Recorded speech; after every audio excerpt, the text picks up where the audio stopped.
Before we begin today's program, on behalf of the Jerome Robbins Dance Division, we'd like to take a moment to acknowledge that the Library for the Performing Arts is situated on the traditional homelands of the Lenape people, past and present. We honor with gratitude the land itself, Lenapehoking, and the people who have stewarded it throughout the generations. We additionally acknowledge the unrecognized generational labor of enslaved African Americans in this place, as well as the labor of immigrant communities. We offer our deepest respect to all of these people and ancestors, past, present, and future.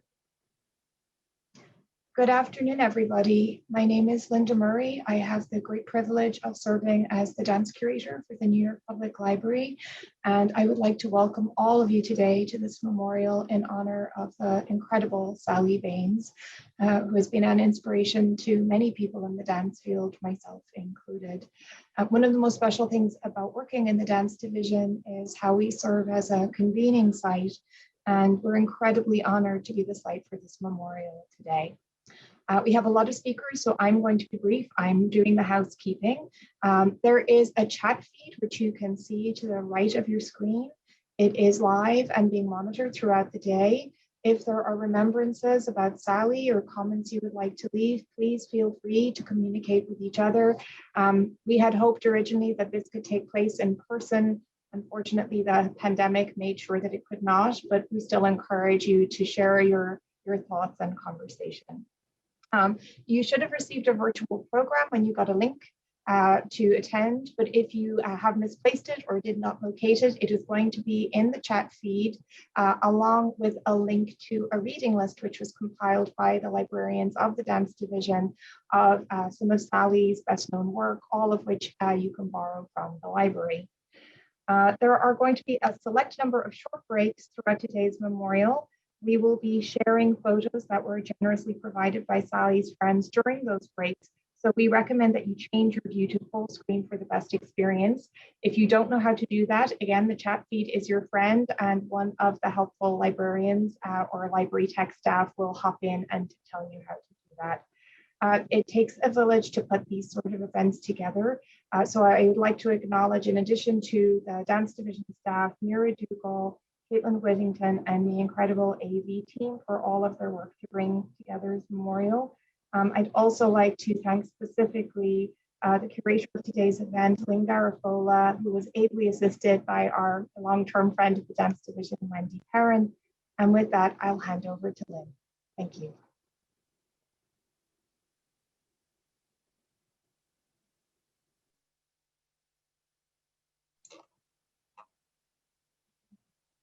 Thank you. When Linda and I first spoke about a memorial for Sally last summer, we decided to schedule it for this February as opposed to last October or November, so it could be a live event. But the pandemic hasn't gone away, and the library, like the entire Lincoln Center complex, has suspended all public gatherings. My first concern was to make this event feel as live as possible. My second was to offer a sense of Sally's multifaceted career. A polymath, Sally was an artist, writer, teacher, scholar, public citizen, colleague, and mentor. She was also a sister, wife, and friend. She had an appetite for life, an insatiable curiosity, a boldness of spirit, and a first-class mind. And like a good 60s person, she believed that everything was possible. In 2002, Sally suffered a debilitating stroke, and after a few years, she slipped from view, dying last June from ovarian cancer. It is only now, finally, that we can mourn and celebrate her, paying tribute to her remarkable life. Please join me in welcoming our first guest, Ruby Bell Sherpa.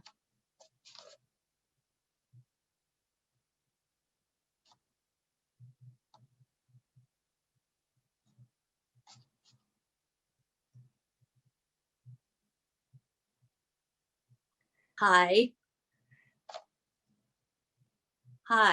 I am Ruby Baines Sherpa, Sally's middle sister. I live in a magical place on the Northern California coast where I have had a bead and metaphysical shop for 36 years. The shop, Rubaiyat Beads, is right across Main Street from the Pacific Ocean in the artist village of Mendocino. I used to travel the world with my husband, Taoist Sherpa, importing beads, textiles, and jewelry. I miss travel and acting, but visiting with my 3 grandsons makes me happy now. Sally Rachel Baines was born in Washington, D.C. on October 9th, 1950. A lovable Libra, she was the youngest of 3 daughters. She had golden red hair, which curled and became a defining characteristic. Sally grew up in a comfortable, financially stable, liberal home in Silver Spring, Maryland, which gave her self-confidence and nurtured her intellectual curiosity. We played jacks, Clue, and Monopoly, neighborhood-wide hide and seek, swimming in the summer and sledding in the winter. Our father, Daniel Baines, worked as a chemist with the Food and Drug Administration. He was also a scholar, college professor, and author who, like Sally, graduated from the University of Chicago. Our mother, Helen Richter Baines, was a modern dancer and artist. We all took dance and piano lessons. At the Carter Barron Amphitheater, we attended Alvin Ailey and Bolshoi Ballet performances. We took in performances of the New York City and Washington Ballet Companies. We watched live and film versions of great 50s and 60s musicals. So Sally germinated in rich cultural soil. Sally learned to read at 4 years old. I taught her in our shared bedroom, and we would read, and she would read books in a tree in our backyard. Sally developed a love of exotic cuisines and traveled to far-off locales, initially with family, then on her own, and then with her husband, fellow academic and author Noel Carroll. They explored the world together. Sally had high energy, keen intellect and curiosity, and a brilliant writing style.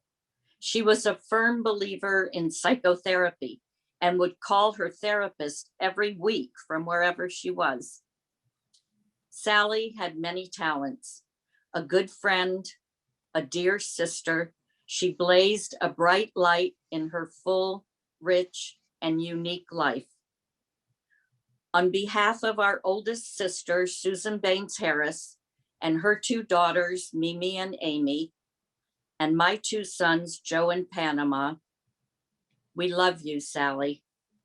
We deeply and sorely miss you, and we greatly appreciate this tribute. And now, please enjoy a tribute from Ellen Mazer. Hello, everyone. I'm Ellen Mazer. Sally and I met in college. We were soulmates, exchanging ideas about men, art, and the mysteries of the cosmos. We collaborated on performances and exchanged deeply personal letters. We were in love, but not lovers. So let me tell you about those formative years, 1970 to 1975. The story begins at the University of Chicago. It's known in some quarters as the place where fun goes to die. Yes, the school focuses on the life of the mind, the exalted life of the mind. But on the other hand, admission to the lascivious costume ball was free if you came naked. The students for violent non-action served grain alcohol mixed with Kool-Aid on the main quad. And at the 47th Street Blues Clubs, we danced our butts off. For Sally, every place was a playground. She could find wonder in anything. For her senior project, she and classmate Joy Robinson combined theater and dance. They adapted an 1883 fantasy novel to stage The Mistress of the Silver Moon. Sally and Joy directed it with choreography by Ellen Kirshner. Their faculty advisor, Professor Jerome McGann, said it was delightful, moving, and interesting. The whole project was simply a success. In the summer of 1973, Sally worked in the costume department at the university's Court Theater, where professional actors were doing the Greek tragedy Medea. She was planning to study improvisational mime and movement in Paris. But as she said in this letter, my feelings about theater in general are very ambivalent. I think about being a writer. That summer, she wrote fiction, nonfiction, and a profile of Jill Johnston, all while taking dance classes. And then it happened. The newly established Chicago Review Press was planning a book on postmodern dance. The publisher assigned it to one of Sally's close friends, Sheldon Frank, but Sheldon didn't want it. As Sally recounted, he's afraid of planes and trains and cars and doing interviews. Sheldon wanted Sally to write the book. The publisher eventually agreed, even though he thought Sally was immature. So it's August of '73. Sally is 2 weeks away from leaving for Paris, and she has stumbled into a gig that would change her life. I was in DC that summer when Sally wrote about the book project. I'm going out of my mind with delight, then self-doubt. Could I do it? Am I qualified? Do I have anything to say? December 1973. Sally is in New York researching terpsichore in sneakers. Within no time, she's interviewing the who's who of postmodern dance, as well as sculptors, writers, and poets. She's taking dance classes with Peter Saul and at the Martha Graham School and with Kenneth King. Sally is on fire. I want to make more dances. I want to make dances with you.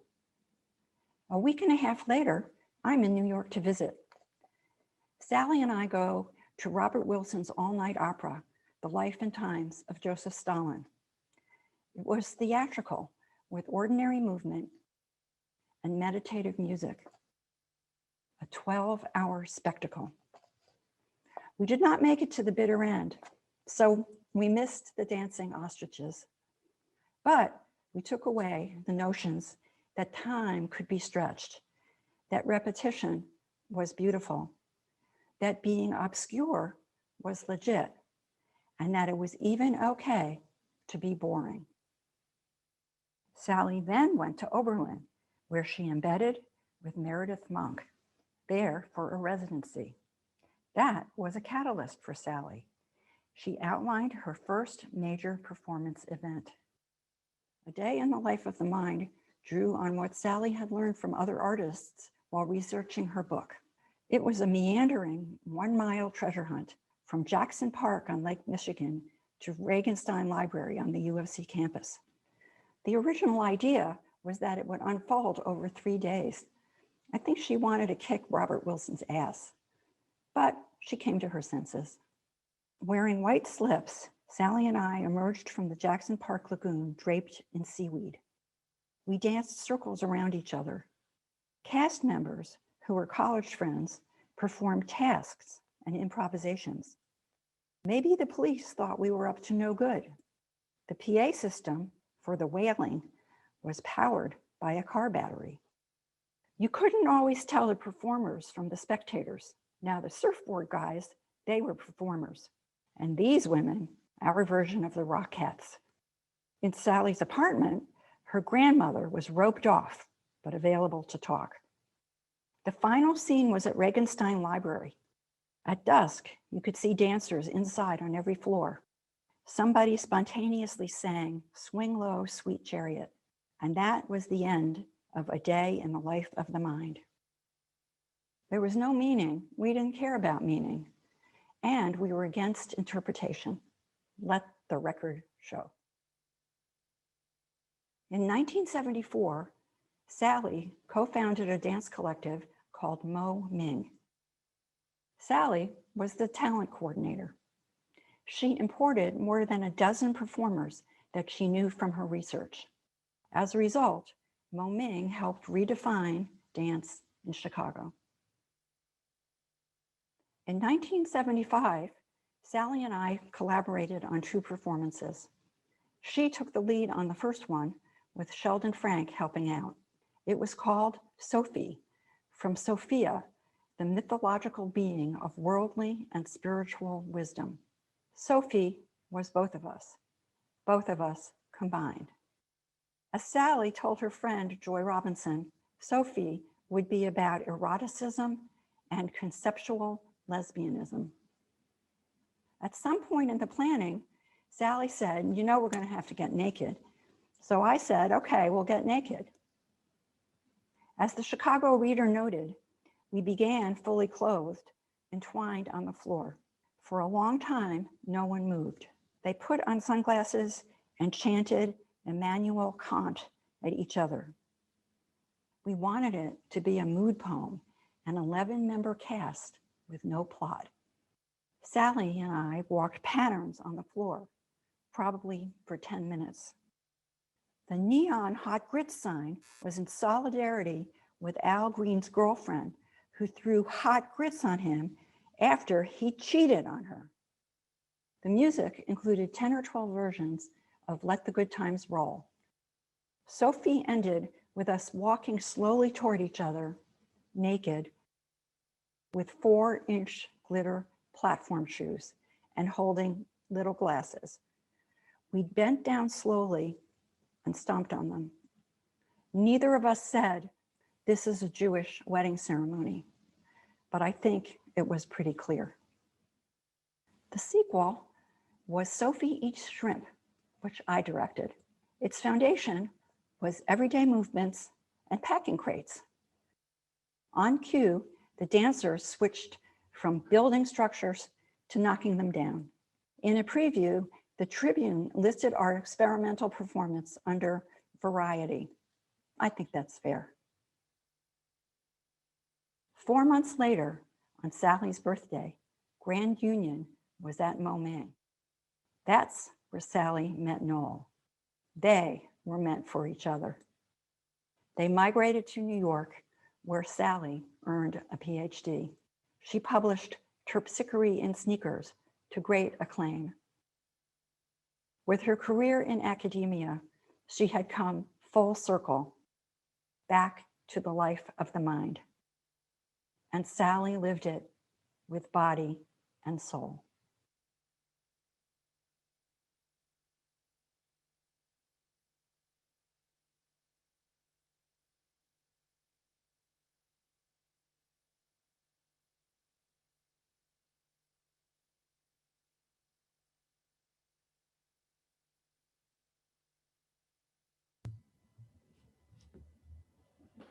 Am I supposed to go right now? Hi, everybody. I'm Meredith Monk, and I'm so happy to be here. And seeing all these photographs and hearing memories of Sally just makes me miss her so much. What an incredible, incredible, incredible person. When I first met her in the beginning of 1974, the first thing that came to mind was I was meeting a beautiful cat, or actually more specifically, a lioness, with her mane of golden hair and her enigmatic smile. And over the years, we became very good friends. We were in Peter Saul's ballet class together. And from time to time, I was able to see her, and had a very dear friendship over the years. What I remember about her is this incredible, expansive, inclusive vision, and her pinpoint clarity and her fearless, unshakable integrity. That was her as a writer and her as a person and an artist. And rereading what she wrote about me and my contemporaries lately just to catch up and really try to feel the sense of her. I was really struck by how she got to the essence of each of our work, really what the underlining and the underpinning principles and the intentions and the aspirations of each person's work in such a specific way. And her writing was so vibrant and full of life and rigorous intellectually, and yet juicy and delicious. And that was also like Sally was as a person. The other thing that I remember so fondly was Ping Chong and I going to Noel's apartment and seeing movies with them, because Ping and I are both incredible film buffs, and I was appreciated that we had fellow film buffs. And I remember particularly, and this is why I'm wearing this red sweater, seeing Jean Renoir's French Can-Can at the apartment with all the reds are so vibrant. And it was very, very deep experiences to see film with them. And Noel was the perfect partner for her. When I first met Sally in 1974 in Chicago, it was, I think about a month before I was supposed to do a residency with Ping Chong to make the second part of our trilogy. It actually ended up being the third act called Chacon. It was a trilogy that ended up being the Travelogue series. And the first act was Paris, which was a duet that we made together. And this was a collaboration. And we were going to make Chacon, which is a small town in New Mexico. My sister was living there and I had visited many times. And we were trying, all these pieces were about place. So we were trying to evoke the landscape of the desert, the dry sense of it, the expansive sky, and a kind of a day in the life of this little village. And so Sally came to Oberlin to be a part of this process. She was going to write about it, but then suddenly it seemed really nice if she would be part of it because she was also a wonderful performer. So she was part of the piece. And I wanted to show you 3 little clips of it, of Chacon. Now, this was video in 1974, so you can barely make the images out. So I hope that you can get something out of seeing this.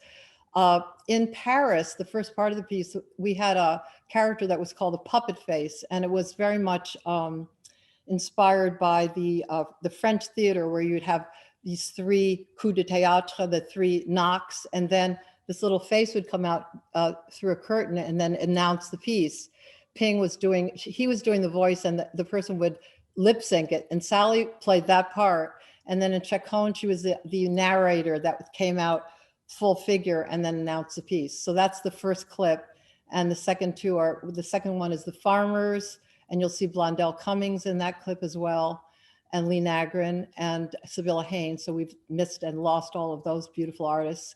And then the last was a little dance that everybody did at the end of the day. So I hope that you enjoy it very much. And I'm so glad that you're here to celebrate this remarkable spirit. Thank you so much, everybody. And here's the video.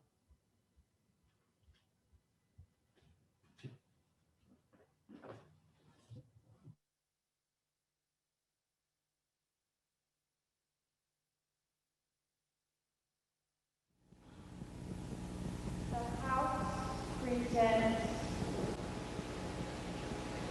Chacon.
Hello, I'm Wendy Perrin.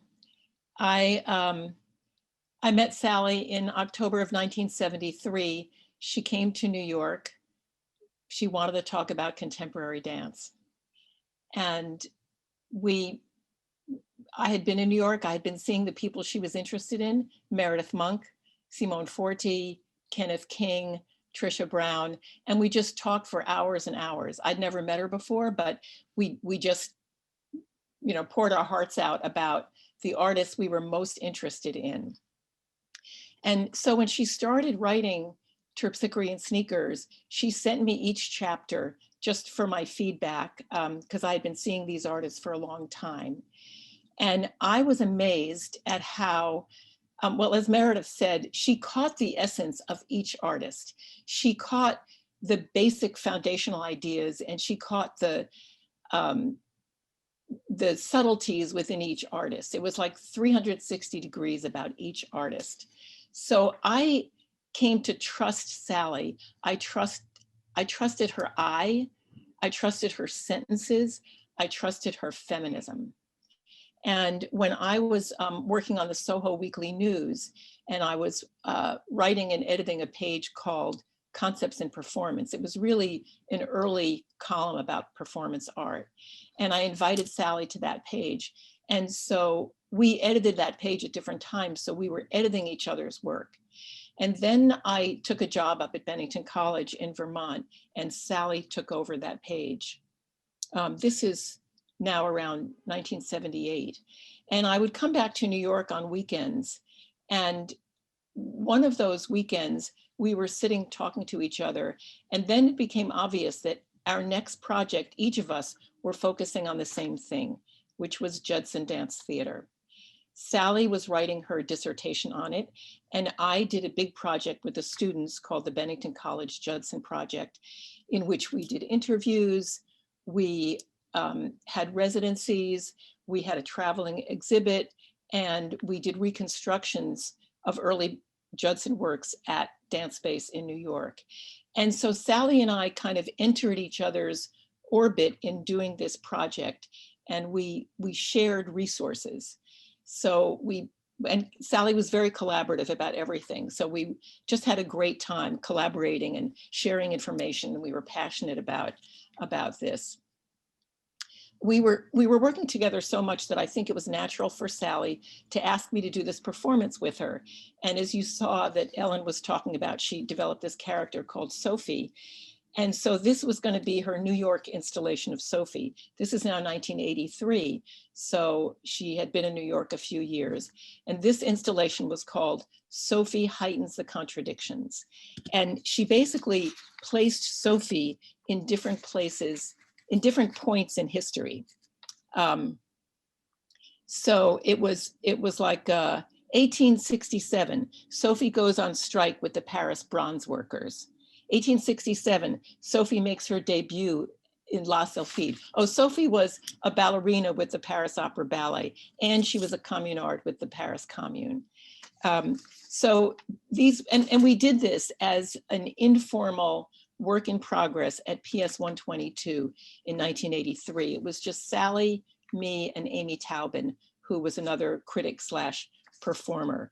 And all I remember is Sally wanted me to do a ballet bar. So I was doing a ballet bar while she was announcing these things. This script turned up in my old boxes recently, and it's just brilliant the way Sally juxtaposes these historical things with the ballet thing. And I feel like in a way, Sally was placing herself in these moments in history, always as a dancer and an activist. So now I want to share two things with you that had to do with my research on my recent book on Grand Union. And so there's a letter here that's posted.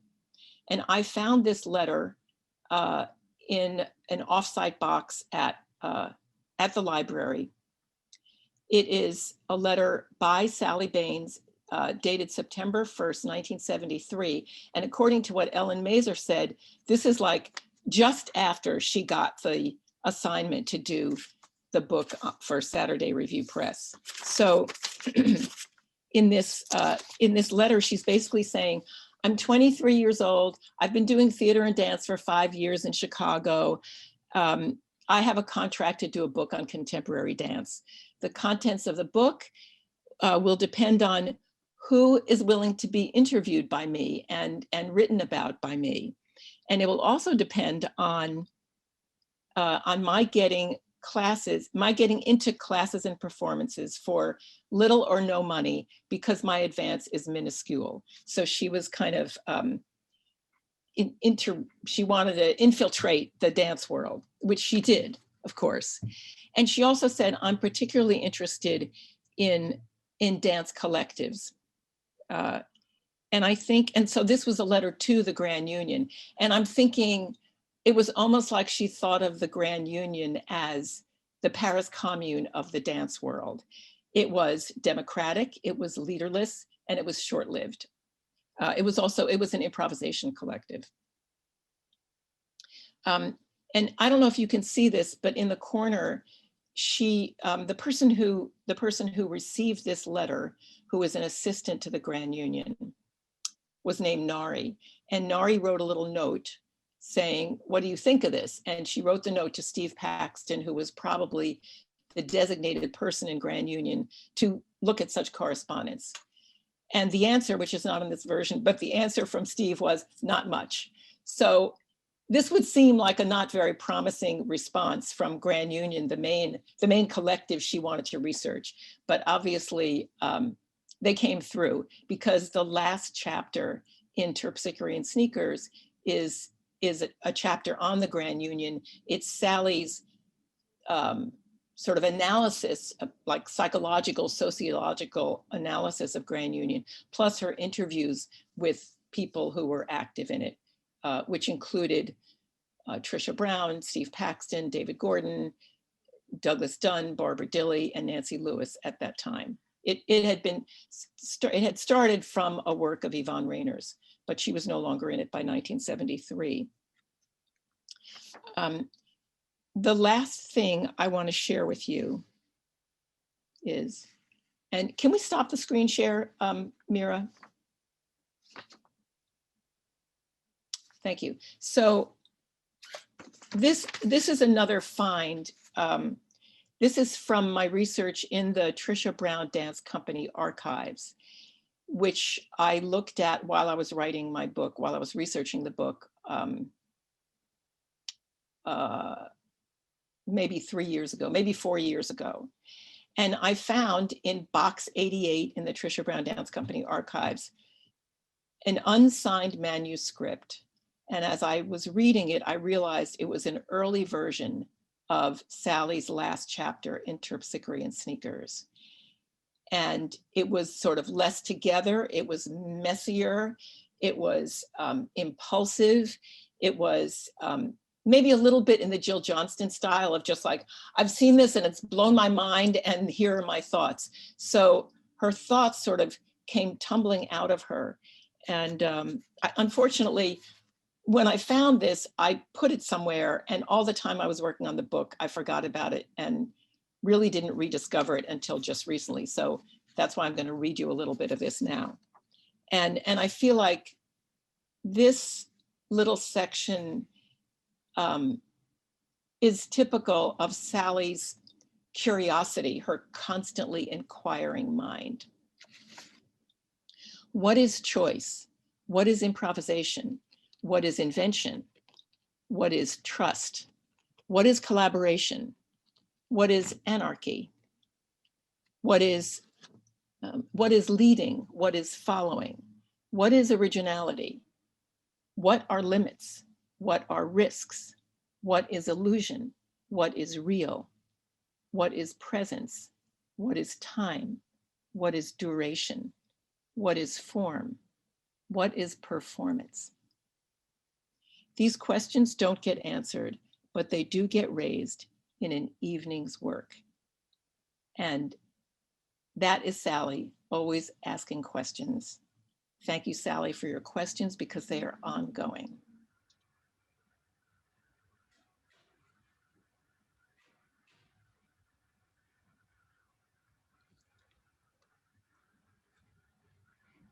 I first met Sally Baines when I was being recruited to chair what was then the Graduate Department of Drama at New York University. And so when I think about Sally, I think about her not only as a scholar, not only as a critic, but also when she was a student at NYU and the role that she played in the forming of performance studies, a department from which she got her degree when it was still the Graduate Department of Drama. She got her PhD in 1980, and it was in the academic year 1980-81 that the department formally changed its name. But she was performance studies right from the very, very beginning. And so she actually came to her graduate studies already a mature critic, someone who was already well on her way to being a distinguished scholar, and then, of course, an absolutely brilliant student. And I want to say a few words about her role as her role actually in the creating and the formation, not only of the Department of Performance Studies, but of the field as a whole. And this has very much to do with the role of dance and with those, particularly the graduate students at NYU in the Department of Drama at the time. But first, I'd like to say something about the way in which she approached dance, because I think this is extremely important in understanding the role that she and other of the dance students in the program, to understanding really what they contributed. So first of all, I would say that, of course, she was interested in contemporary dance, but what did that mean for her? Well, it meant everything from postmodern dance all the way to hip hop and breakdancing. And she was indeed a pioneer. And I believe she first published on breakdancing in 1981. And I'm sure that Marty Cooper, who worked very closely with her in this period, will say more about that.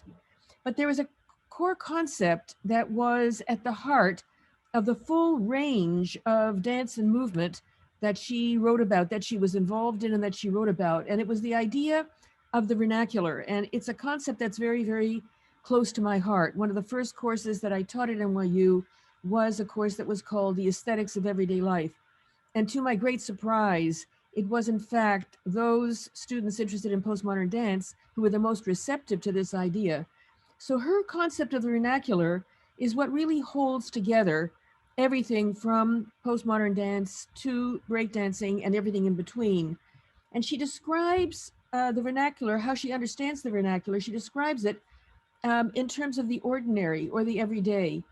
But what I would say is that perhaps in the hands of someone like Sally, to say that is to actually, if you will, put in brackets what I would call the extraordinary ordinary, or the, I would say, extraordinary everyday, meaning that it takes a particular sensibility to find in the everyday and the ordinary, in the vernacular, the poetics that can inspire, and that did inspire, has inspired, and continues to inspire postmodern dance and many other vernacular forms of dance and movement. So that when she talks about the contemporary, for her, contemporary has that kind of breadth, that kind of inclusiveness. And what that means is that she is extremely open to what constitutes dance. And so, of course, breakdancing now is being entered, I don't know whether it's been approved, into the Olympics as a sport. But nonetheless, she definitely recognized it right from the outset as dance. Now, she played an extremely important role in the way I'd put it is in taking dance seriously. Now, what does it mean to take dance seriously? Well, first of all, she took dance seriously. And I'm speaking here not from the perspective of choreographers and performers, but from the perspective of critics and scholars and academics and those teaching in an academic setting. So the first way was to do it. That is to say, to write, whether it was criticism or whether it was whether she wrote books that were would be the basis for tenure promotion within a university, although also reaching a wide, intelligent public. It meant that she herself demonstrated in her own writing and publishing what it meant to take dance seriously. So that I think would be the very first point. The second was that rather than treating dance as dance for its own sake, as in art for its own sake, she viewed dance as an integral part of culture, and she brought a social and cultural and political perspective without ever losing sight of the form, the aesthetics, if you will. Dance as an art form. But the idea that dance was an integral part of culture was absolutely essential to her work and extremely important to the development of dance studies as an academic field, and not only as dance history courses for people who would make careers as choreographers and dancers. So, and then the third was a recognition that dance should be an integral part of academic study and at the graduate level, and not only in the context of a dance program, but within an academic program. And the place where the academic study of dance in all of its dimensions, dance history, ethnography of dance, dance scene worldwide in every conceivable form and culture, the logical home for it was in what the year after she graduated became the Department of Performance Studies.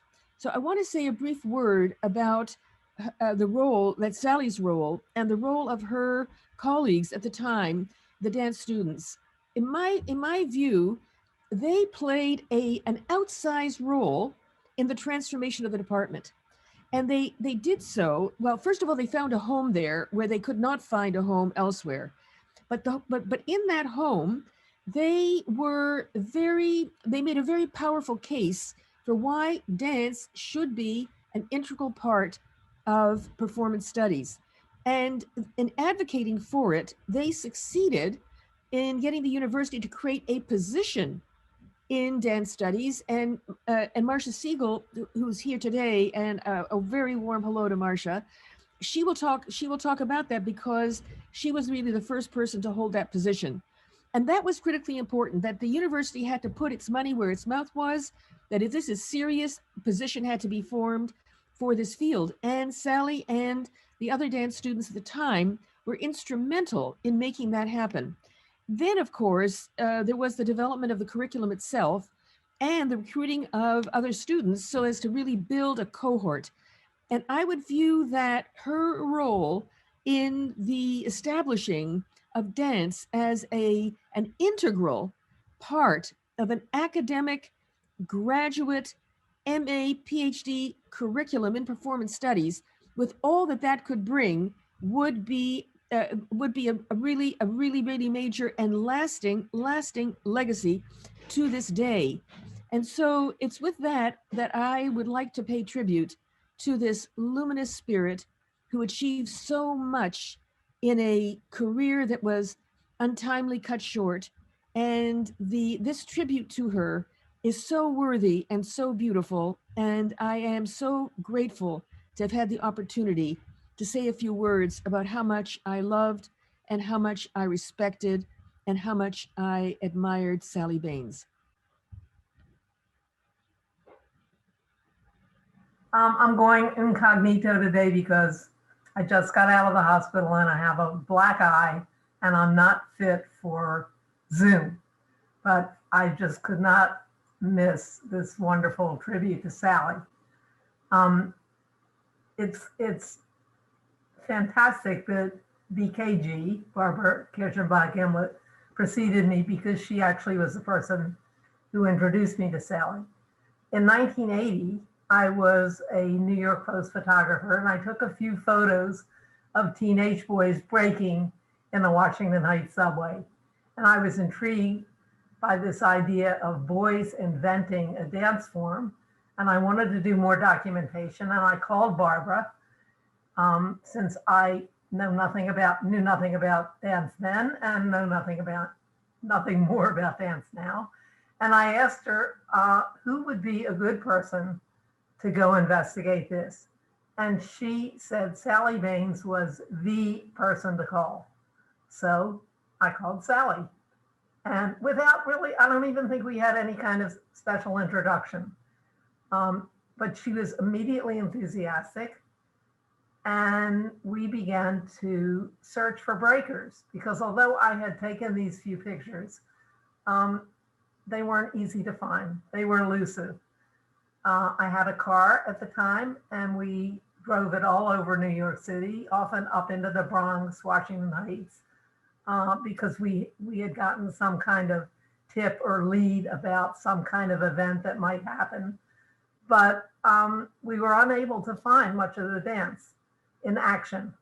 We heard about things, but we couldn't see them. But Sally had a boundless energy for our project, and she didn't mind going to these dangerous areas of the city, even in the middle of the night. She was pretty much up for anything. So we had a great time doing it anyway. Finally, after we were unsuccessful in finding these breakers, I asked my friend Henry Chalfant for help in finding some dancers. Henry, who had been taking pictures of graffiti, as I had, was putting together a show at a performance space in Soho called Common Ground. And he thought dance would be an excellent addition to the graffiti and rapping that he'd already planned. And through one of the graffiti writers he knew, Henry connected with the Rock Steady crew from the Bronx and invited them to be in his show. And Sally and I were able to document them as they rehearsed in Soho. And those are the pictures that appear in this Village Voice page that you see. And if you get a chance, I know it's online and it's an extensive article, more than this. And if you're interested, please check it out. It was April 10th, 1981. Unfortunately, the actual event never happened because on the day of the event, Sally and I went out to lunch. And when we came back, Henry said, the Ball Busters, a rival crew from the Bronx, had shown up and had started a terrible fight, and the whole event got canceled. So the photographs in the Voice are of the rehearsal of an event that never happened. But they've had quite an impact in any case. Until I actually saw this article in print, I didn't realize how amazingly perceptive Sally was. She had seen so many gestures and interactions between the dancers, which I had completely missed. You know, she was such a lively, fun person to be with that you didn't know that she was seriously taking notes. Anyway, it was a brilliant piece. It introduced breakdancing to the world. And because New York is a media town, we soon got calls from all kinds of international news outlets who had read The Voice. And the Rock Steady crew really benefited from this. They became even though there were a number of other crews at the time, it's spread, they traveled and breaking began to spread internationally. I personally feel that Sally changed hip hop history with this piece. But at the time, the term hip hop was not yet in use. In fact, Sally was the first person to tell me, oh, they're calling this hip hop now.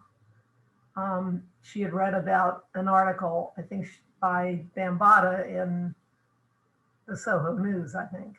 And in any case, the term hip hop was not yet in use when Henry did his event. But Henry included emceeing, DJing, and graffiti. There was a backdrop of painted graffiti by a graffiti writer named T-Kid. And these are the elements that are now considered hip hop. And Henry glued breaking onto them. So this is how I feel that Sally changed hip hop history. And I don't feel she's known for that, so I really want to get it out there. I'm super sad that Sally isn't here to enjoy the fact that breaking has been officially included in the 2024 Summer Olympic Games in Paris. And without her, I feel this might never have happened. And now, please welcome Zita Allen.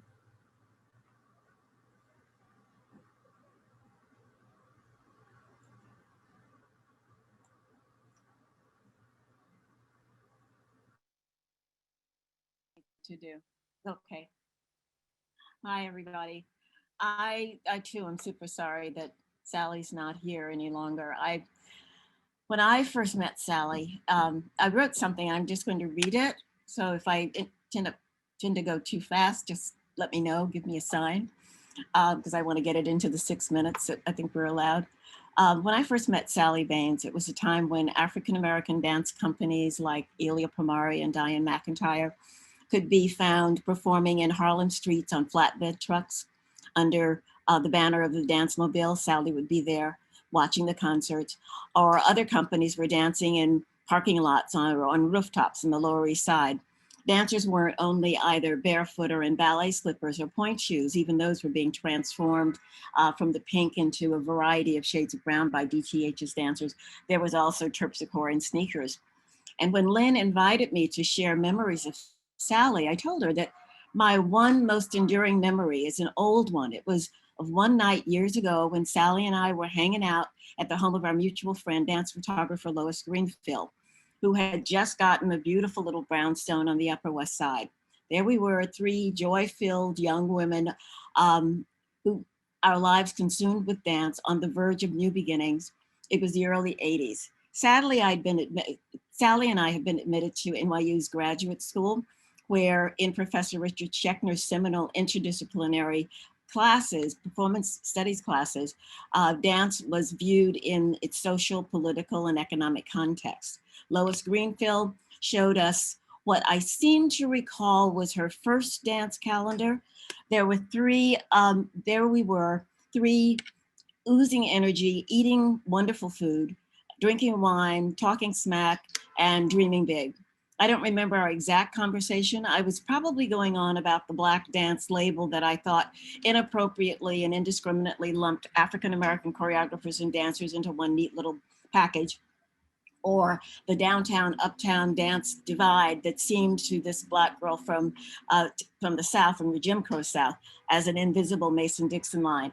And Sally, with a glint in her eye, her face framed by a mass of frizzy hair, was on fire. In her hands was a thick manuscript, a thick ream of paper that she held up as she went on about Trisha Brown, Yvonne Rainer, Meredith Monk, while holding up what, if memory serves me right, would become her classic terpsichore and sneakers. It was a magical night. At times like these, I tend to lament the loss of someone who I love and who lit the way and made life special. All of that is true, but at times, at a time of COVID, a lot of my time is spent in a book-lined dining room where lately, especially, I'm on my computer either attending or teaching classes at Temple University, where I'm getting my PhD in dance history. In this space, Sally Baines lives in boxes of yellowing clips of Village Voice articles from back in the day when we both wrote for that legendary paper. That box contains articles that I saved because they're brilliant and thought-provoking. And Sally, there's a profile of Wendy Perrin, whose dances, Sally said, open onto the world like a window, whose eyes, Sally said, open onto the world like a window, plainly revealing particles of daily life. Or there's, this might seem incongruous, but it really wasn't. There's an article on Whoopi Goldberg at the Apollo that Sally wrote, saying that her incredibly accurate perception and portrayal of gestures and personal style of both Blacks and whites was really special. Or an article from the 1980s entitled The Fun's Over, F-U-N-D-S, over, about a subject we both widened our lens to include in articles where dance was still at the center, but where for us it was smack dab in the middle of a social, political, and economic context, being pummeled by recession, inflation, Reaganism, and racism. There, for me, in this bookcase, Sally lives on in these articles and in her books. And when my brain gets a little weary and needs a massage, I go over to the bookshelf, find Sally. Sometimes she's soothing, offering ideas I agree with wholeheartedly. At other times, she's provocative, and I find myself arguing with her about those times, about art ideas. And at those times, I find it's impossible to argue with Sally because often her voice is louder and always memorable. Thank you.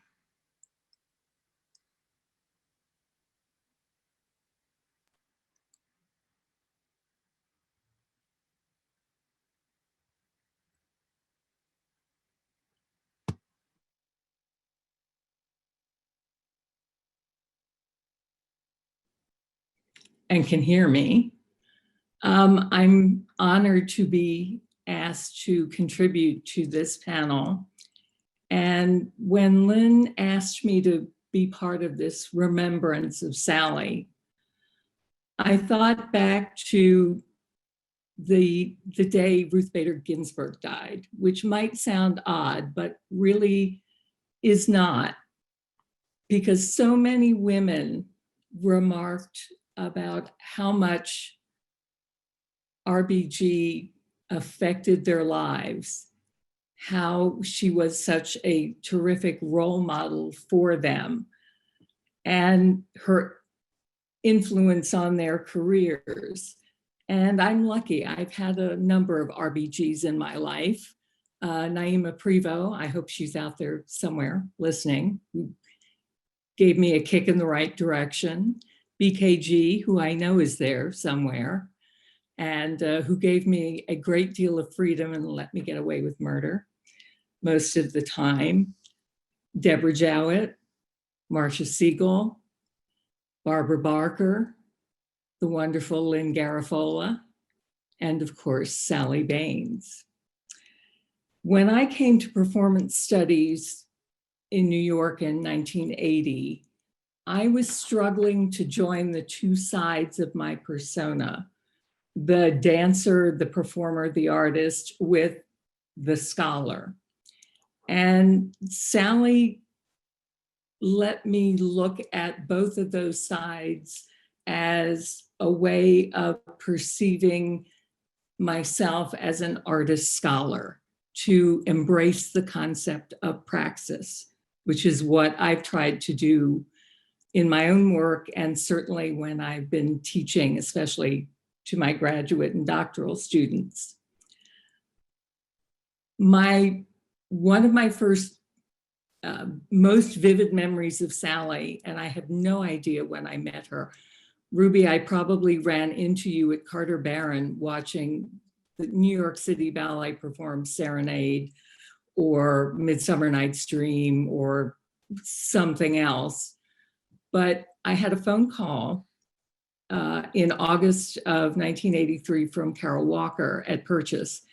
And she said, Sally Baines says, you're the person to take over teaching her dance history class at SUNY here for our students. And I said, she did? Oh. And Carol said, could you do it? It starts in 2 weeks. And I said, let me call you back. And I called Sally, and we met at what has always been in my mind, and we christened somehow, the Blonde Italian Coffee Place around the corner from Performance Studies, and talked for a long time because I was scared out of my mind to do this. And Sally said, in the end, they need you because you're a dancer. They need you. And then as we got up and started to leave, she gave me a little hug and she said, think of this as a mitzvah. So I did for a very long time. Whenever I saw Sally, I was struck by the tempest of ideas and inspiration that was her mind.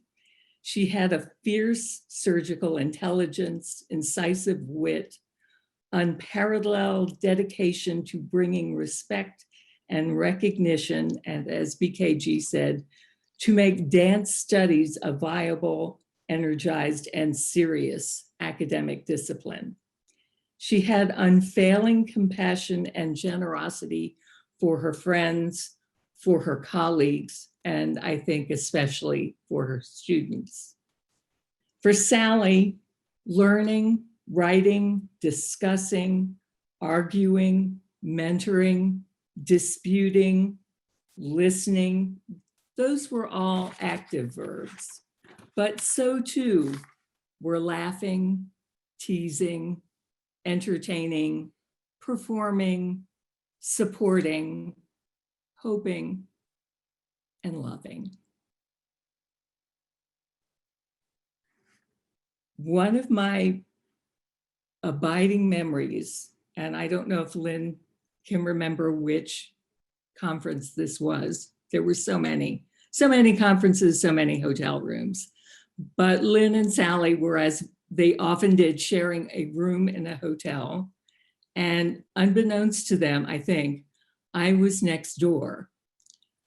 And they started to talk and discuss, and then it dissolved into giggles and laughter.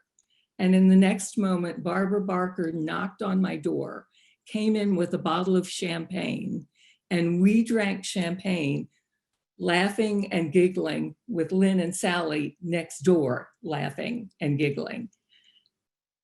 And that kind of unbridled joy in talking, listening, and working with colleagues was one of the most important things for me about Sally, and her faith in her friends and colleagues. I didn't have very much in myself, so I was very grateful for that.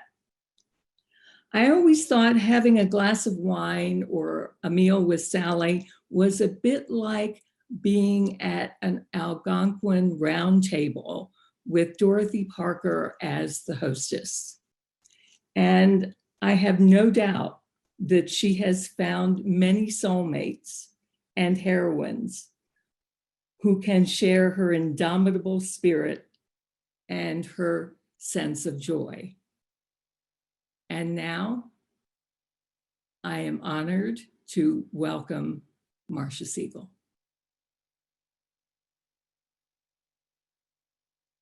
Thank you, Shirley, and thank you, BKG, and all of you. I'm glad that Zita actually decided to read her talk. I did too, because I didn't want to run over the time. I guess all of the people in our lives, we value, everybody we know values, we value people who think seriously about dance. So when Sally was knocked out of action, it was a serious blow. I gave a tribute to her at the 2003 Chord Conference in New York, and I've adapted some of that for today's talk. Sally's death after nearly 20 years of hospitalization is a tragic loss to dance scholarship and a personal loss to her friends in the profession. I knew her first as a journalist. She wrote and sometimes edited at the Soho Weekly News in the late 70s, and we were frequent companions in trying to bring some order to the chronically disintegrating Dance Critics Association. Newspapering, she also wrote for the Village Voice, makes you think fast and look at a lot. As I also discovered, it extends your knowledge and enriches your range of interests. After Sally went into university teaching, she wrote longer, more heavily researched pieces. Her 1994 collection, Writing Dancing in the Age of Postmodernism, is full of wonderfully put together gems like the piece on Fred Astaire's Drunk Dancing and her thought-provoking analysis of dance writing itself. The second of her two collections, Before, Between, and Beyond, is a selection of her newspaper reviews and interviews and longer pieces she wrote for journals. Sally chose her subjects skillfully. Her territory extended from postmodern New York to revolutionary Russia, and her medium ranged from writing to teaching to filmmaking. She was ahead of the times in looking at African American dancers, community art, and popular culture. She's best known as a chronicler of postmodern dance in 4 books, but she also foreshadowed a trend with Dancing Women, a survey of women's roles in dancing and dances with the perennial scenario that she named the marriage plot. She started researching another futuristic subject, olfactory performance, according to Peggy Phelan, before it was even a subject. They're writing books about it now. One thing I've always liked about Sally is her groundedness in the real world. She didn't just think about performance. She went all over the place to see it. She knew that dancers and performed herself on occasion. As an editor, she always had her ear open for people who were in a position to take on assignments. She heard somehow that Robert Greskovic was going to see an important ballet out of town and convinced him to review it for the Soho News. What I didn't know was that around the Soho News years, she was also working on her doctorate in what became performance studies at NYU. I joined the faculty there in '83, but by then she was just about finished with the dissertation that became Democracy's Body. Now I see how thoroughly informed her work was by the three professors who shaped the interdisciplinary performance program at Performance Studies in its early days. Michael Kirby's insistence on scrupulous and objective documentation, Richard Schechner's connection with the avant-garde as a practitioner director, and his perception that anthropological theory could be applied to the study of performance, and Brooks McNamara's embrace of popular culture in both historical and contemporary terms. I was astonished and a little envious of her prodigious energy and her terrific ability to conceptualize an original project and persuade the necessary people to sponsor it, and then to find enthusiastic collaborators to work on it with her. These are qualities that make for a successful academic career, but with Sally, the projects always have bigger implications than our own professional advancement. She persuaded Yvonne Rainer to make the Trio A film in 1978 because she wanted that dance recorded for posterity. She proposed a study of the elephant ballet Circus Polka when she found out the popular Balanchine project hadn't considered it. She did a seminar on Kasyan Golniazovsky for the DCA in 1986 when people were starting to take an interest in George Balanchine's early influences. I loved the way she delivered speeches, often being matter of fact while throwing outrageous challenges to the audience. She was political, not just in an intellectual way. She said what she thought. As an old lefty who believed you didn't just ponder about badly paid workers or underrepresented minorities, you were supposed to do something about it. I treasured the endless curiosity in Sally's writing and its disinterestedness. She didn't beg you to love something or hate something, even when she was raising your consciousness. She asked you simply to pay attention. She makes me think about dancing and dance history in new ways. She makes me think about dance writing as something that can rise above the automatic, the inevitable, and the intuitive, and about my own writing as something I can always improve. Now we're going to see a bit from By Word of Faith.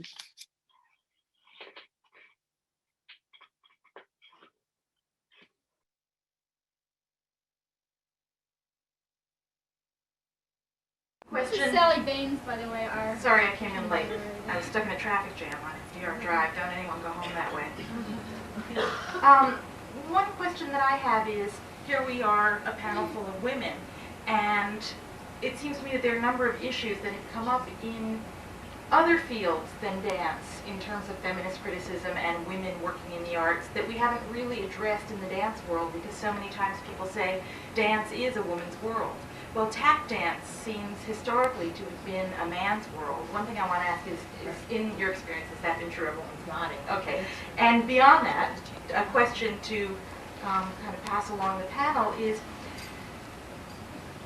do you feel that there are different images? I mean, since a man doing tap dance and a woman doing tap dance obviously have two different kinds of bodies up there doing the dance, are there different kinds of images that are made by men and by women in the art? And what are the components of those images? I mean, are there differences in costume? Are there differences in dance style itself? Do you feel that as a woman creating a tap dance, you're making a different product than what a man might make?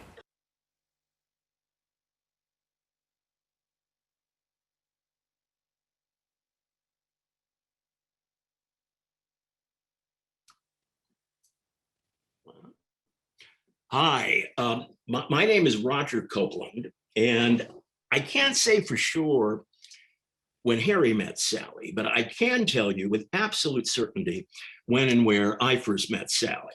1974, Lower East Side of Manhattan, following a performance of a new dance by Kenneth King, a very eccentric work with a dauntingly polysyllabic title of the sort that only Kenneth King could have come up with, the Talaxic Synapsulator. Repeat those words 5 times as fast as you can, and you will be qualified to perform one of those rapid fire, tongue-twisting Gilbert and Sullivan patter songs. Well, it was Kenneth himself who introduced me to Sally following the performance, and it became immediately apparent that Sally knew Kenneth infinitely better than I did. In retrospect, it dawned on me that Sally was already in the midst of conducting those exhaustive interviews with King and other Judson and post-Judson choreographers, the interviews that would lay the foundation for her landmark study, Terpsichorean Sneakers, Postmodern Dance. Now, Sally was the only person I'd met who believed as strongly as I did that the phrase postmodern dance was the most appropriate label for the work of choreographers like King, Trisha Brown, Lucinda Childs, Meredith Monk, David Gordon, and Yvonne Rainer. But this was 1974, after all. Clive Barnes was still head honcho of the New York Times, and I suspect you can count on the fingers of one hand the number of times that Clive Barnes agreed to attend, let alone review, anything below 14th Street. And on those rare occasions when he would venture downtown, he was much more likely to describe what he saw there as anti-dance than postmodern dance. But even publications like the Village Voice, Performing Arts Journal, and TDR felt more comfortable using nebulous, historically imprecise genre labels like experimental dance or avant-garde dance. And again, it was still the early 70s. Sally was still based in Chicago, where just a few months earlier, she had begun writing about dance for the Chicago Reader. Neither Sally nor I were New Yorkers, and that was one reason that we didn't have a whole lot of time to chat that evening following Kenneth's performance, if only because I had to catch a late night train back to New Haven, where I was finishing my doctoral work at the Yale Drama School. But before going our separate ways, we made a sort of pact, a solemn vow to try and sneak the words postmodern dance into print just as often as we could, in the hopes of lending that still fugitive phrase some legitimacy. I remember that we even debated the preferred spelling of postmodern, equivocating over the momentous question of whether to put a hyphen between post and modern, and we eventually concluded that this bifurcated, hyphenated punctuation is more faithful to the sequential nature of dance history, because it would more strongly emphasize the fact that the postmodern choreographers could only have arrived on the scene after their better-known predecessors like Graham, Humphrey, and Wigman, choreographers who epitomized the genre that both critics and audiences had long ago agreed, without all that much controversy, to call modern dance. Well, true to my vow, a few months later, I did manage to slip the words postmodern dance into a Village Voice review of Yvonne Rainer's book, Work, 1961 to 1973. And I take the time to mention that book review because the first person, maybe the only person,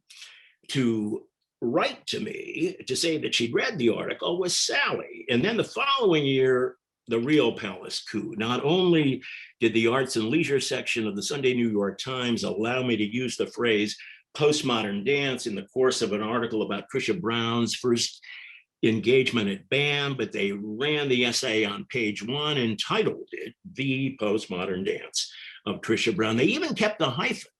Once again, the first person to mention having read the piece was Sally. So score one for our side. The newspaper of record had acknowledged the existence of a body of work that, for us at least, constituted the third major genre of Western theatrical concert dance, right up there alongside ballet and modern. Now, to be sure, there were other critics laboring in these vineyards. Jill Johnson, Don McDonough had been reviewing performances of Judson in post-Judson dance from the very beginning. A lovely man named Alan Hughes, a now largely forgotten music and dance writer at the New York Times in the early 60s. He took a genuine interest in what was happening at Judson, but it was Sally, and Sally alone, who rolled up her sleeves and did the heavy lifting, the unglamorous work of gathering up and sifting through the primary sources, brittle, yellowing newsprint, fading photographs, crumpled programs, press releases, personal correspondence, and of course, those incredibly extensive, deeply probing taped interviews. Sally marched in where others feared to tread.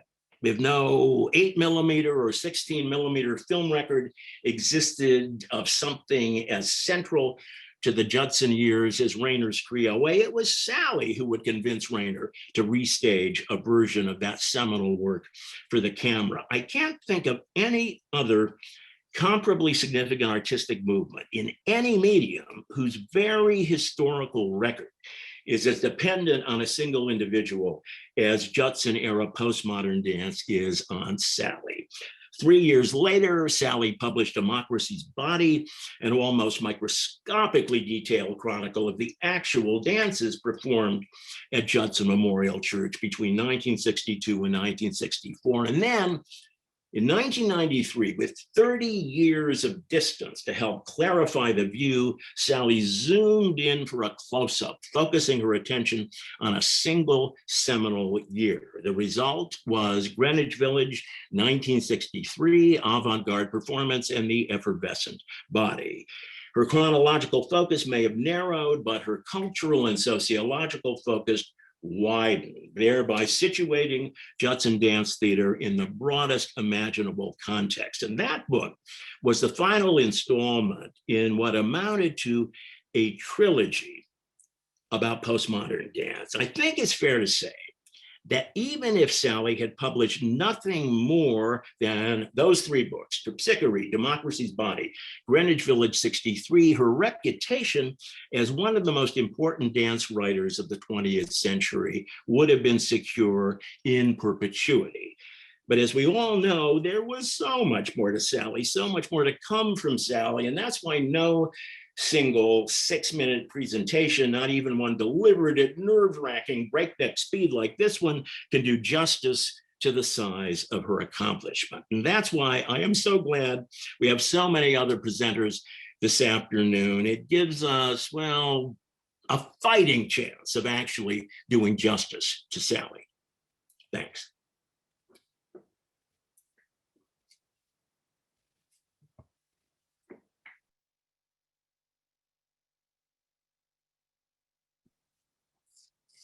Thank you, Roger.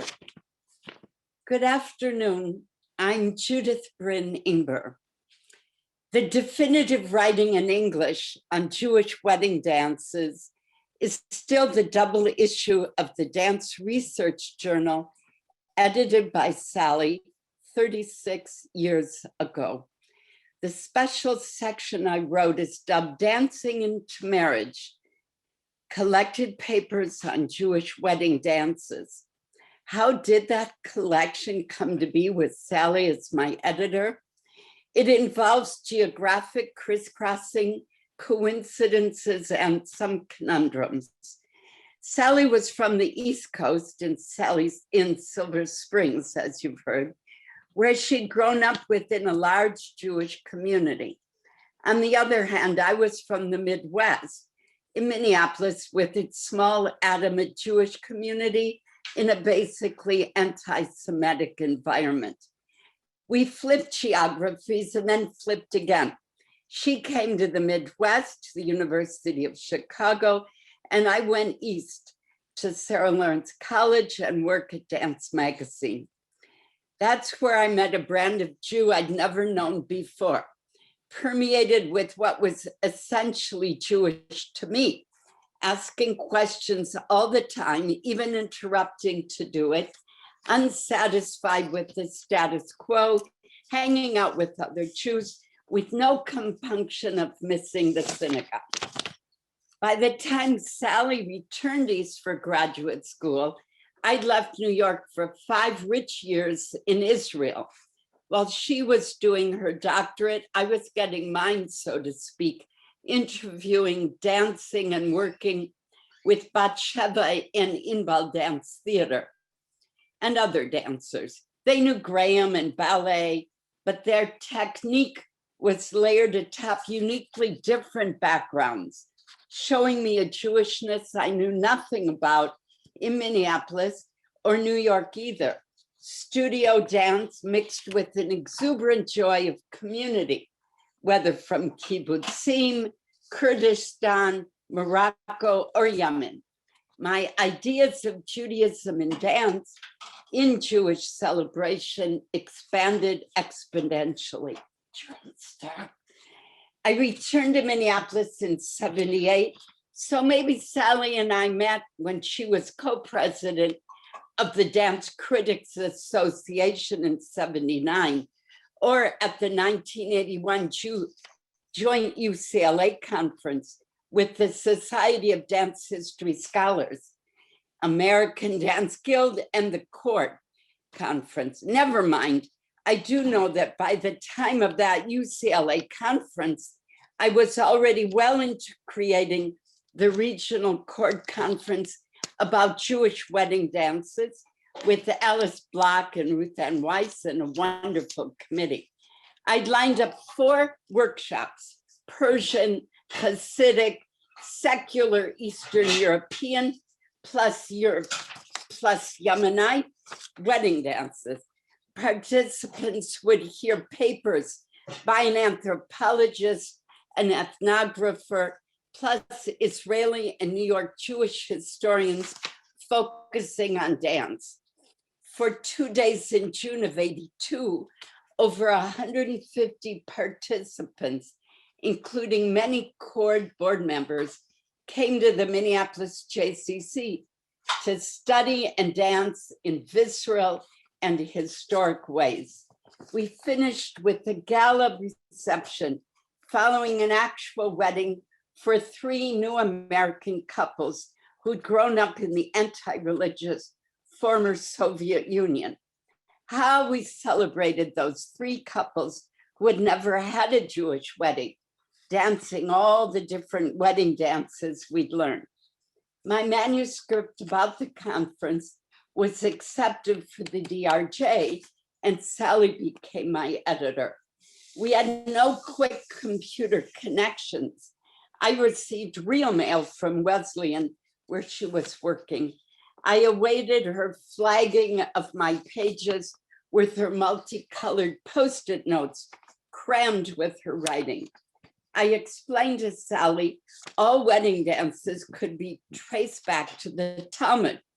In the wedding sections, the rabbis described and declared all Jews must dance at a wedding to make sure the bride is happy, but leaving how to dance up to interpretation over centuries in vastly different locales.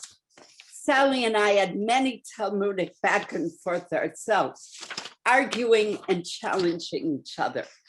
I was so proud of what we produced in that 85-86 double DRJ special. I too still mourn the loss of Sally, so I conclude with lines from Psalm 90. People's lives flow by as in dreams, fresh grass at daybreak, withering by night.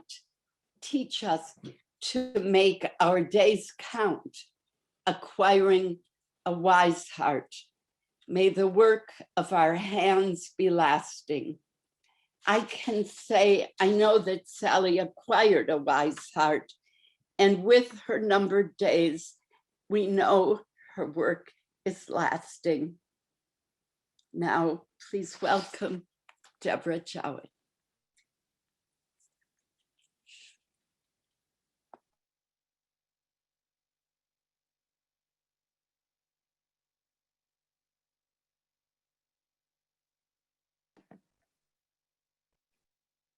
Thank you.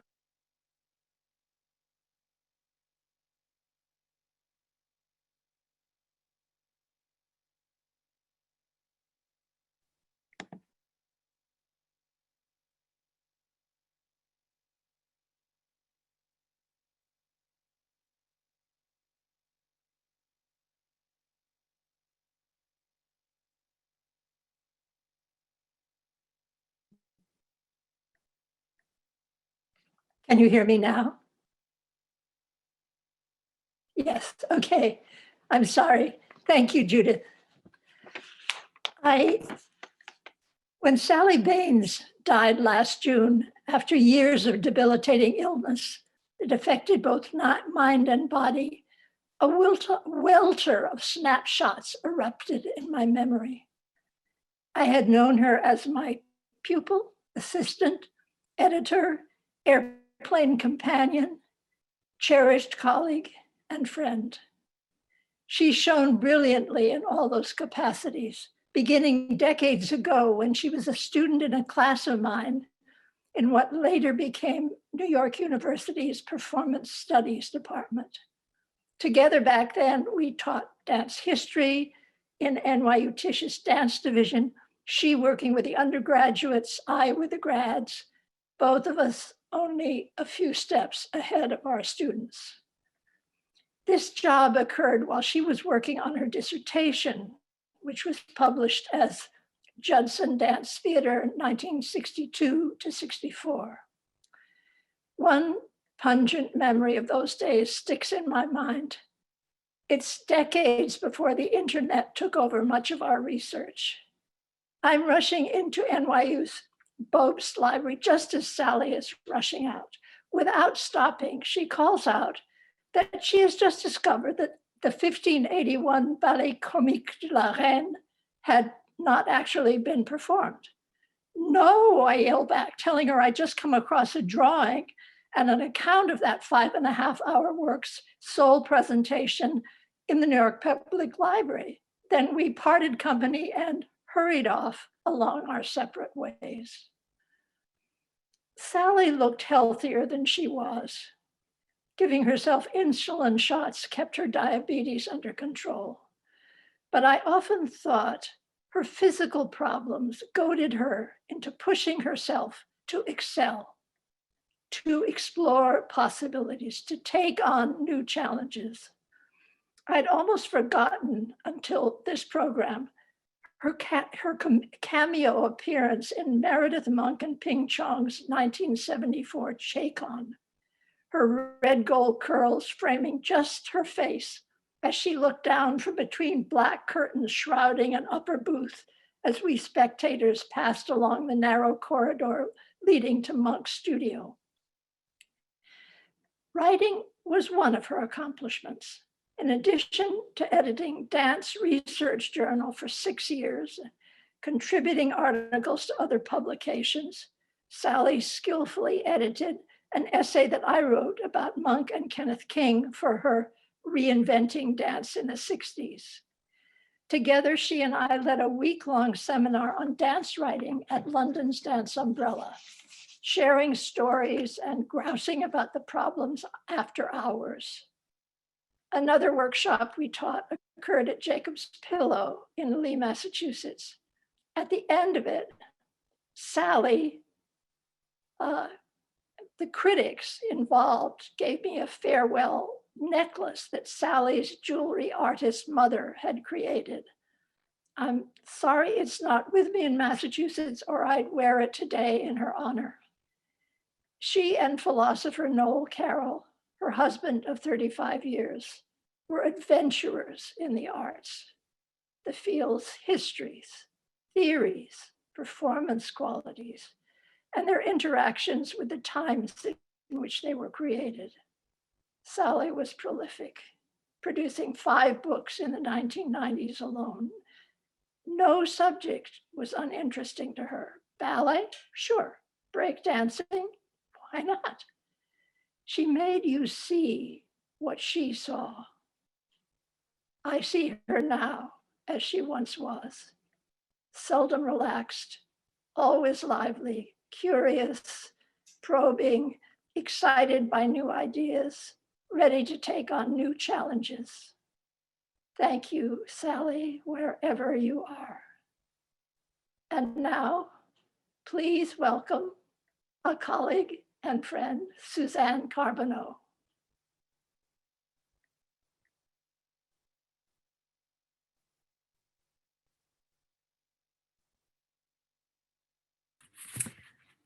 Hi, it's a real pleasure today to be speaking about Sally, and I'm going to focus on Sally Baines as a role model for my generation of dance critics and historians whose professions as they have been lived out would have been almost inconceivably different without Sally. She was more than a role model to us. I think hero might be a better description for what she meant to so many of us.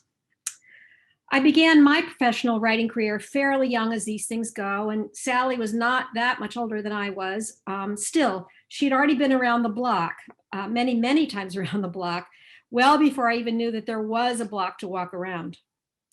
By virtue of her ambition and accomplishment, she was a village elder in our community while still in her 20s.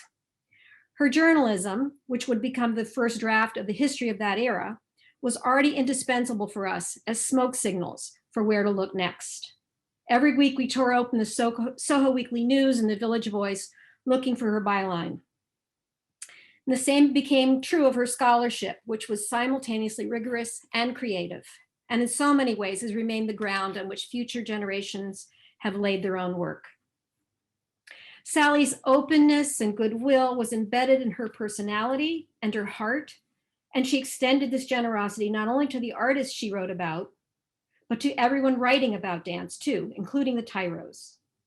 Her politics of radical generosity defined not only her work, but also extended to her relationships with her colleagues, and it helped to shape the character of our community of dance writers in those days.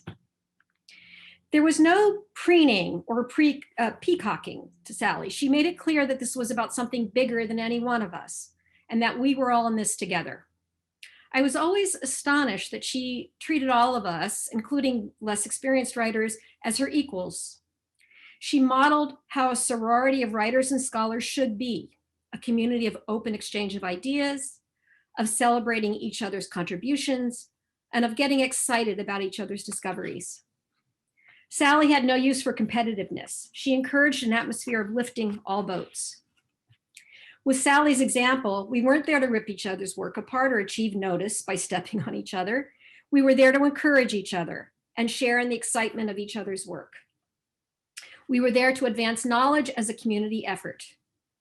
Isn't this great, she would say. Aren't we all lucky to be doing this together? Those were heady days indeed. It was her habits of mind and spirit that we emulated. The example of her work was a challenge to us all. Look as attentively and openly as you can. Look with infinite curiosity and love of detail and rigorous discernment. Be as inclusive as possible in your tastes. Be open to the new, the untried, the undiscovered, the unfamiliar. Follow the artist's lead. Make sure that you are smart as what you are writing about. Place the work in a larger context. Argue for dance's place as a cultural signifier. Do study up so you don't get caught with your pants down.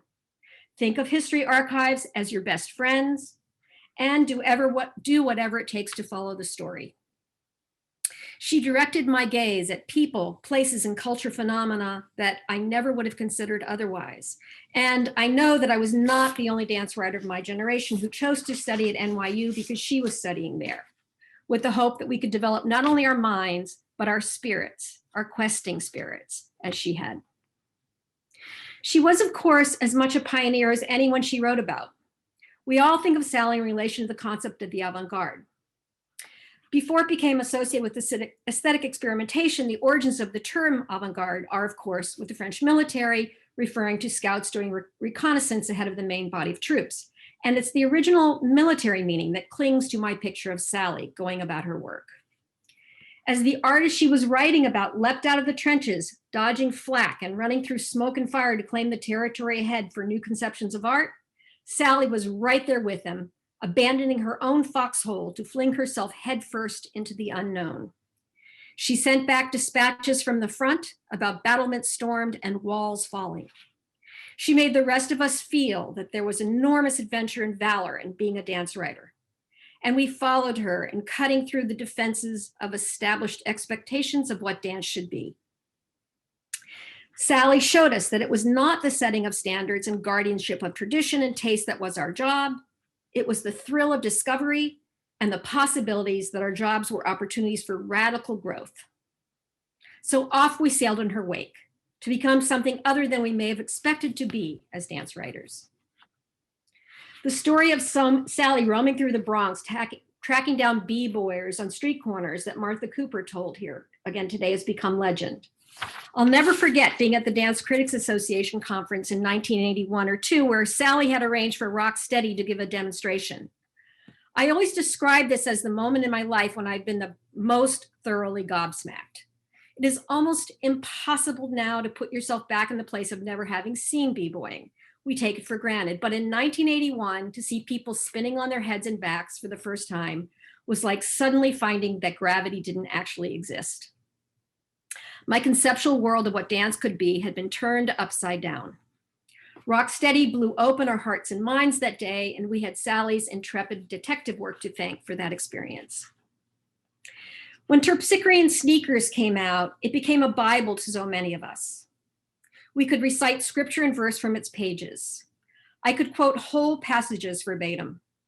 The spine of my copy cracked from constant use, and I was finally forced to buy another, though I hung on to that first edition as a talisman of my early passions, which had been sparked by her own.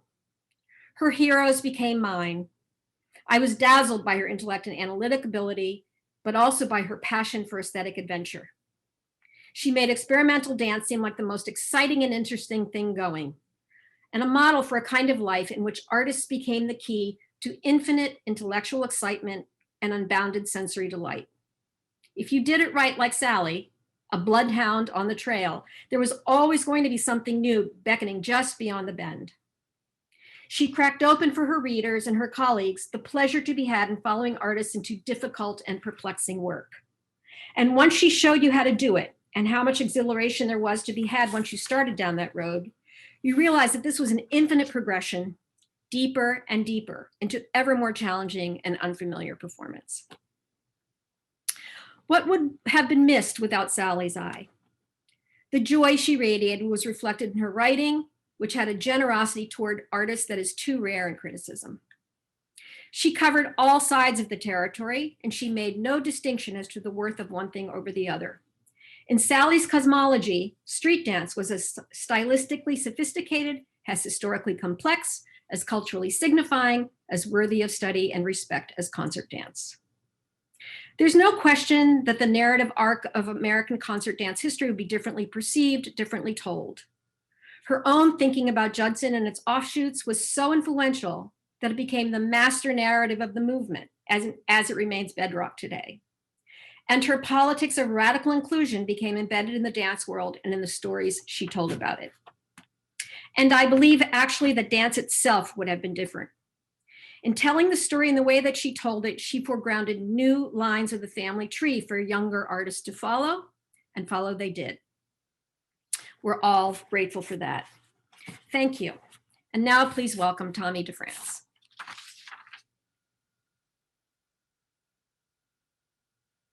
Wow, thank you so much, Suzanne.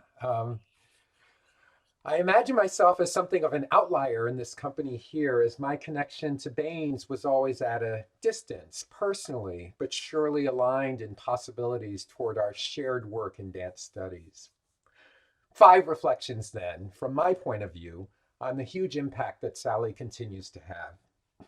1, curiosity. To be curious might be the mode of intellectual practice that produces the ever-precious new knowledge that academic institutions prize so highly. Sally Baines was exquisitely curious and full of wonder at things that seemed to have escaped notice by others. Her willingness to ask a question from left field astonished us. Her writing points toward an expansive wondering, more than anything else, at what sorts of containers could gather us toward intellectual inquiry. There might not be any end to curiosity, and Baines confirmed this for us repeatedly. 2, the curves of scholarship. Academic ideas trend, and some concepts pull forward in front of others, however briefly. Baines seemed to be able to see around the corner, past the curve, as she crafted her own research agendas. Looking at hip hop and breaking, wonder at overlapping circles of cultural invention in the 60s, and documenting the artists who refused costume or specialized real estate for dance, Baines modeled ways to think outside the box and beyond the objects that seem to be near to hand. 3, living in dance and performance as an academic laborer.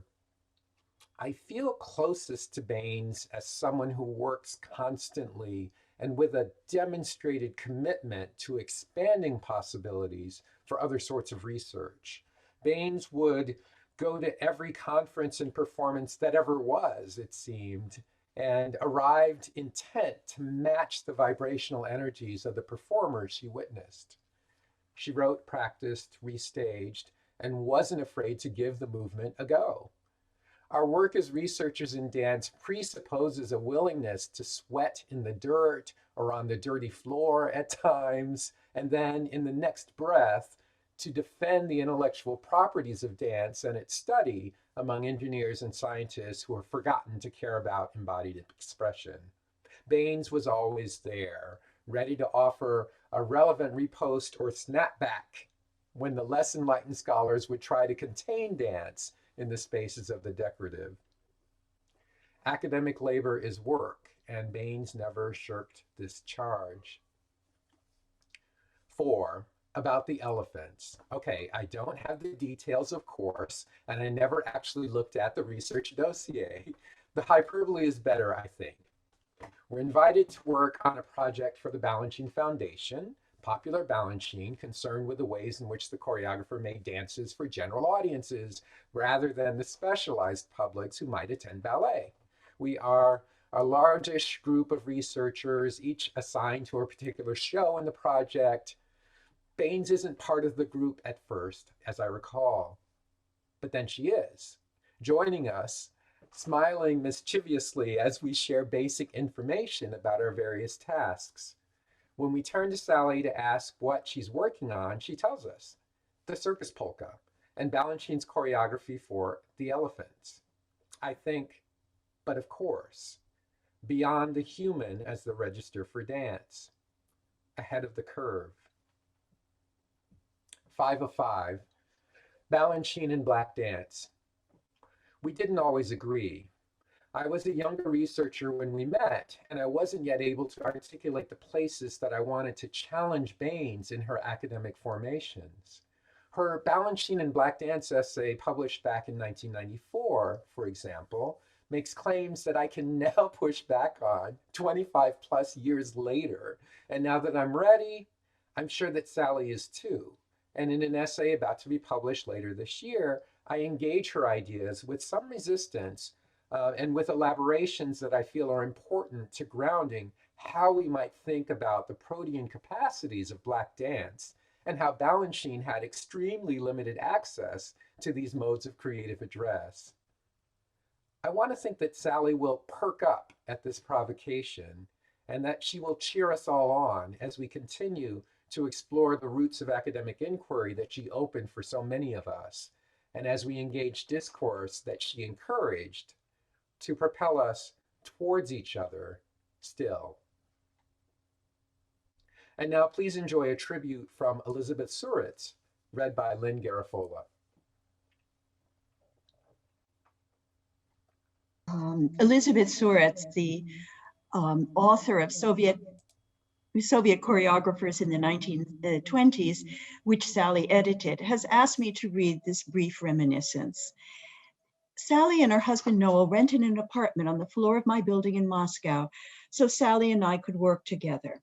It was midsummer, when the hot water is shut off for 10 days or so in different neighborhoods to clean and repair the pipes. Although it's an annual ritual, Sally was astonished. I remember it was very hot and Sally wore a sleeveless dress. Her arms were very white. A taxi driver joked that she was sure to get sunburned. My daughter Irina reminds me that Sally and Noel traveled to St. Petersburg on that trip.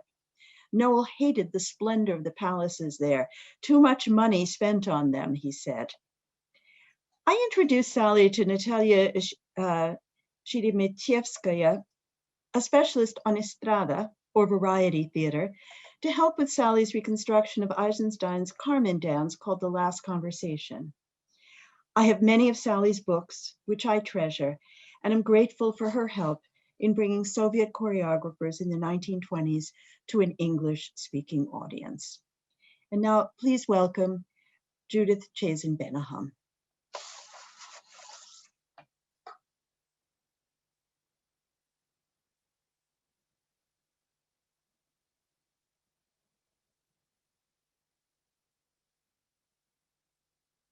Good afternoon.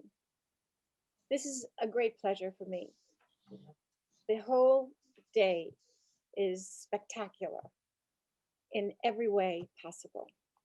So we all know what Sally looked like, a star-bright, gleaming blondini with hair flying all over the place, a most winning smile, and a fierce expression when riled up.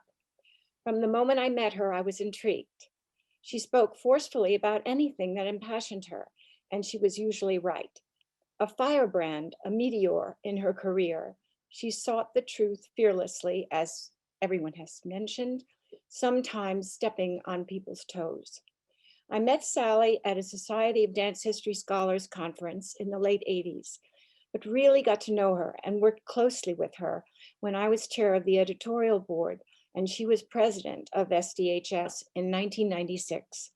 We rambled around conference sites, gabbing and gossiping, which she loved to do, and essentially agreed on most issues having to do with the SDHS. At the time, it was a growing organization, trying hard to assert itself in academic circles and achieving many of the wished for accolades when the ACLS recognized it as a member in 1996. This took nearly 20 years. It was Selma Jean Cohen who pushed us to join that stellar group, and dance studies has certainly benefited as a result. When Sally arrived, basically there were two people responsible for bringing this society to a respected level of scholarly accomplishment, known around the world for its studies in dance history, a publication, as well as the conferences, the proceedings, and the various forms of newsletters and conversations across the field. They were giddy times, as having a community of dance writers and choreographers and librarians and performers, where these people congregated, conversed, and worked together, sharing their ideas. It was a new experience and very special. So naturally, Selma Jean was the engine for the important changes in SDHS that brought it into the spotlight of academic excellence. But coming in with her during that time, during that era, was Lynn Garafola, who was our editor-in-chief. When Sally assumed the presidency, she was captivated by Lynn's editorial acumen. In an informal interview of the SDHS, Sally spoke about Lynn. Quote, "She is brilliant, she has really high standards, she is a perfectionist in the very best possible way. She's a great editor and she's imaginative. She's someone who has great ideas and follows through with them. I think she completely changed the way the society thought about its publication." Sally always recognized those with remarkable talents. But there was a third star in the SDHS cosmos, and it was Sally. When she became president, she asked for a major long-term strategic planning session. And with that initiative, basically whisked us onto another plane. I had no idea what a clever business optique she promoted. Her rhetoric focused on professionalism in every area that touched the society, whether it be the quality of the printing, the look of the designs, their consistency, the necessity to reach out to the international world of dance scholarship, and the importance of putting the society on a stable financial basis, thereby setting up a rational system for fundraising. All of these concerns pushed us forward and helped us to change the way academics viewed dance and dance writing and thinking. It was Sally who admired the environment created by some strong women with streaks of brilliance in their vision. An informal history of SDHS finds Sally opining about the situation. Quote, "I do think that women have evolved differently and are socialized in different ways of communicating with each other. I like the spirit around the table and the way in which we build community here. I think the organization is very special and there's a spirit of generosity and sharing."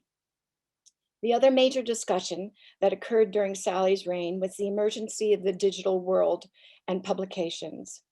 Sally was totally on board for utilizing the new technology, but with care. Was this the way to reduce production costs? Would it encourage more writing about dance? Would it help in archiving scholarly texts?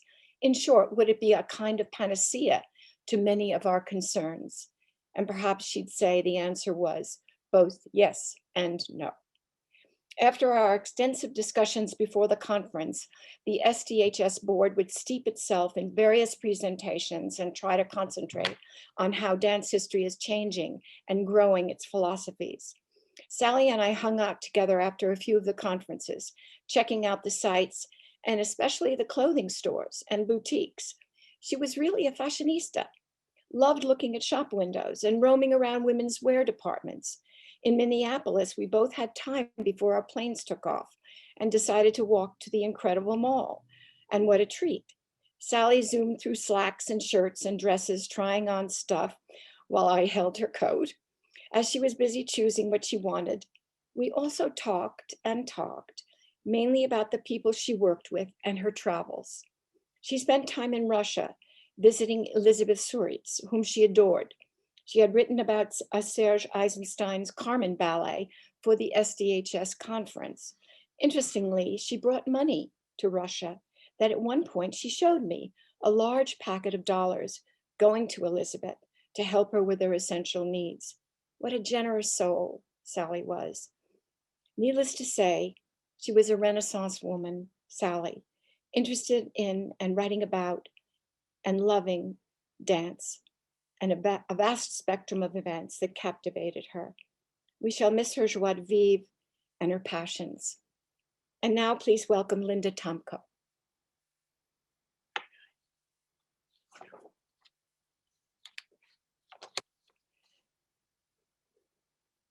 Hear me? Thank you, Gigi. I'm Linda Tomko, and I'm honored to speak today about Sally Baines. I interacted with Sally in connection with the Congress on Research and Dance and with Society for Dance History Scholars. At different times in the 1980s, I was CORD treasurer and reviews editor for Dance Research Journal, and I saw Sally in the orbit of CORD board of directors meetings.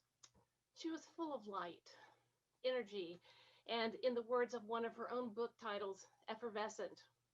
She embraced with vigor the work she had undertaken as editor of Dance Research Journal, and everything seemed possible. Among the issues she edited, I still remember DRJ 19.2, which included a special section on film and video that queried the dancing image. For example, with Virginia Brooks's analysis of documentary recording techniques. DRJ 22, devoted to Russian dance, included Elizabeth Suritz's article on a 1920s Soviet choreographer, Kazyan Golyazovsky, and also Lynn Garofalo's article on the making of ballet modernism.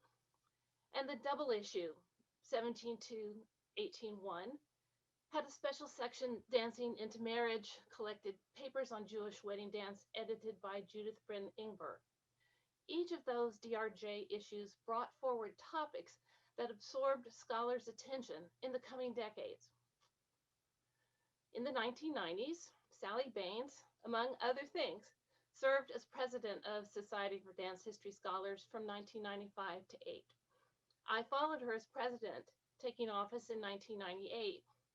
I marveled at the sheer organizational savvy that Sally had brought to bear for SDHS. Of course, she built shrewdly on initiatives that people before her in SDHS had launched. One of those initiatives had secured constituent membership for SDHS in the American Council of Learned Societies, ACLS. The Society's record of publishing a book series comprised an important component of its membership application. So too did the compiled list of publications authored by SDHS members. Sally fully understood the magnitude of recognition that SDHS had attained through membership in the ACLS.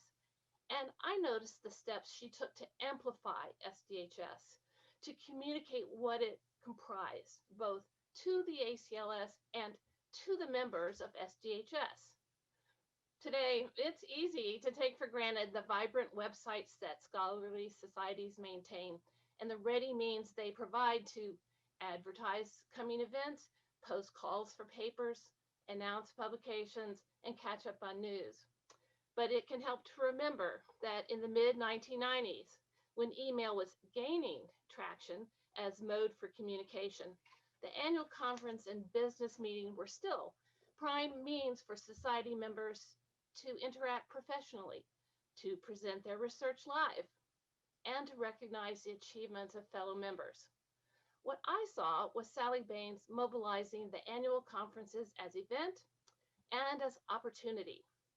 By the time I became president, it was becoming de rigueur to plan conference panel sessions that foregrounded presentations by graduate student winners of the Selma Jean Cohen Young Scholars Award. The name was subsequently revised from Young to Emerging Scholars, and that award honored Selma Jean Cohen, a founder of SDHS. The point here is that SDHS positioned its own award winners as highlighted conference presenters. At the annual business meeting during the conference, Cohen Award winners were announced live and applauded, as were winners of the Gertrude Lippincott Award for Best English Language Article in Dance History or Theory. Gertrude Lippincott, choreographer and national trendsetter in dance education as a guest artist / teacher, had gifted SDHS with monies that made the Lippincott Award possible. Adding to the encomiums for award winners was waiver of their conference registration fees, plus a healthy check to each. Each registration packet distributed on site to the conferees included a printed award announcement for the Cohen Award winner and the Lippincott Award winner. These same announcements appeared, if sometimes abbreviated, in subsequent printed SDHS newsletters. With Sally Baines's steady pressure and support, SDHS made known to its members the recognition that the society could confer, and such recognition definitely gave weight to scholars' careers, to their advancement and promotion in university contexts, for example. Sally mobilized such means to grow SDHS's membership and its reputation. In Sally's presence, one sensed possibilities. She envisioned futures. She energized people, and she empowered people to envision new futures themselves. Sally Baines was a gifted leader. She is missed. And now, please welcome Janice Ross.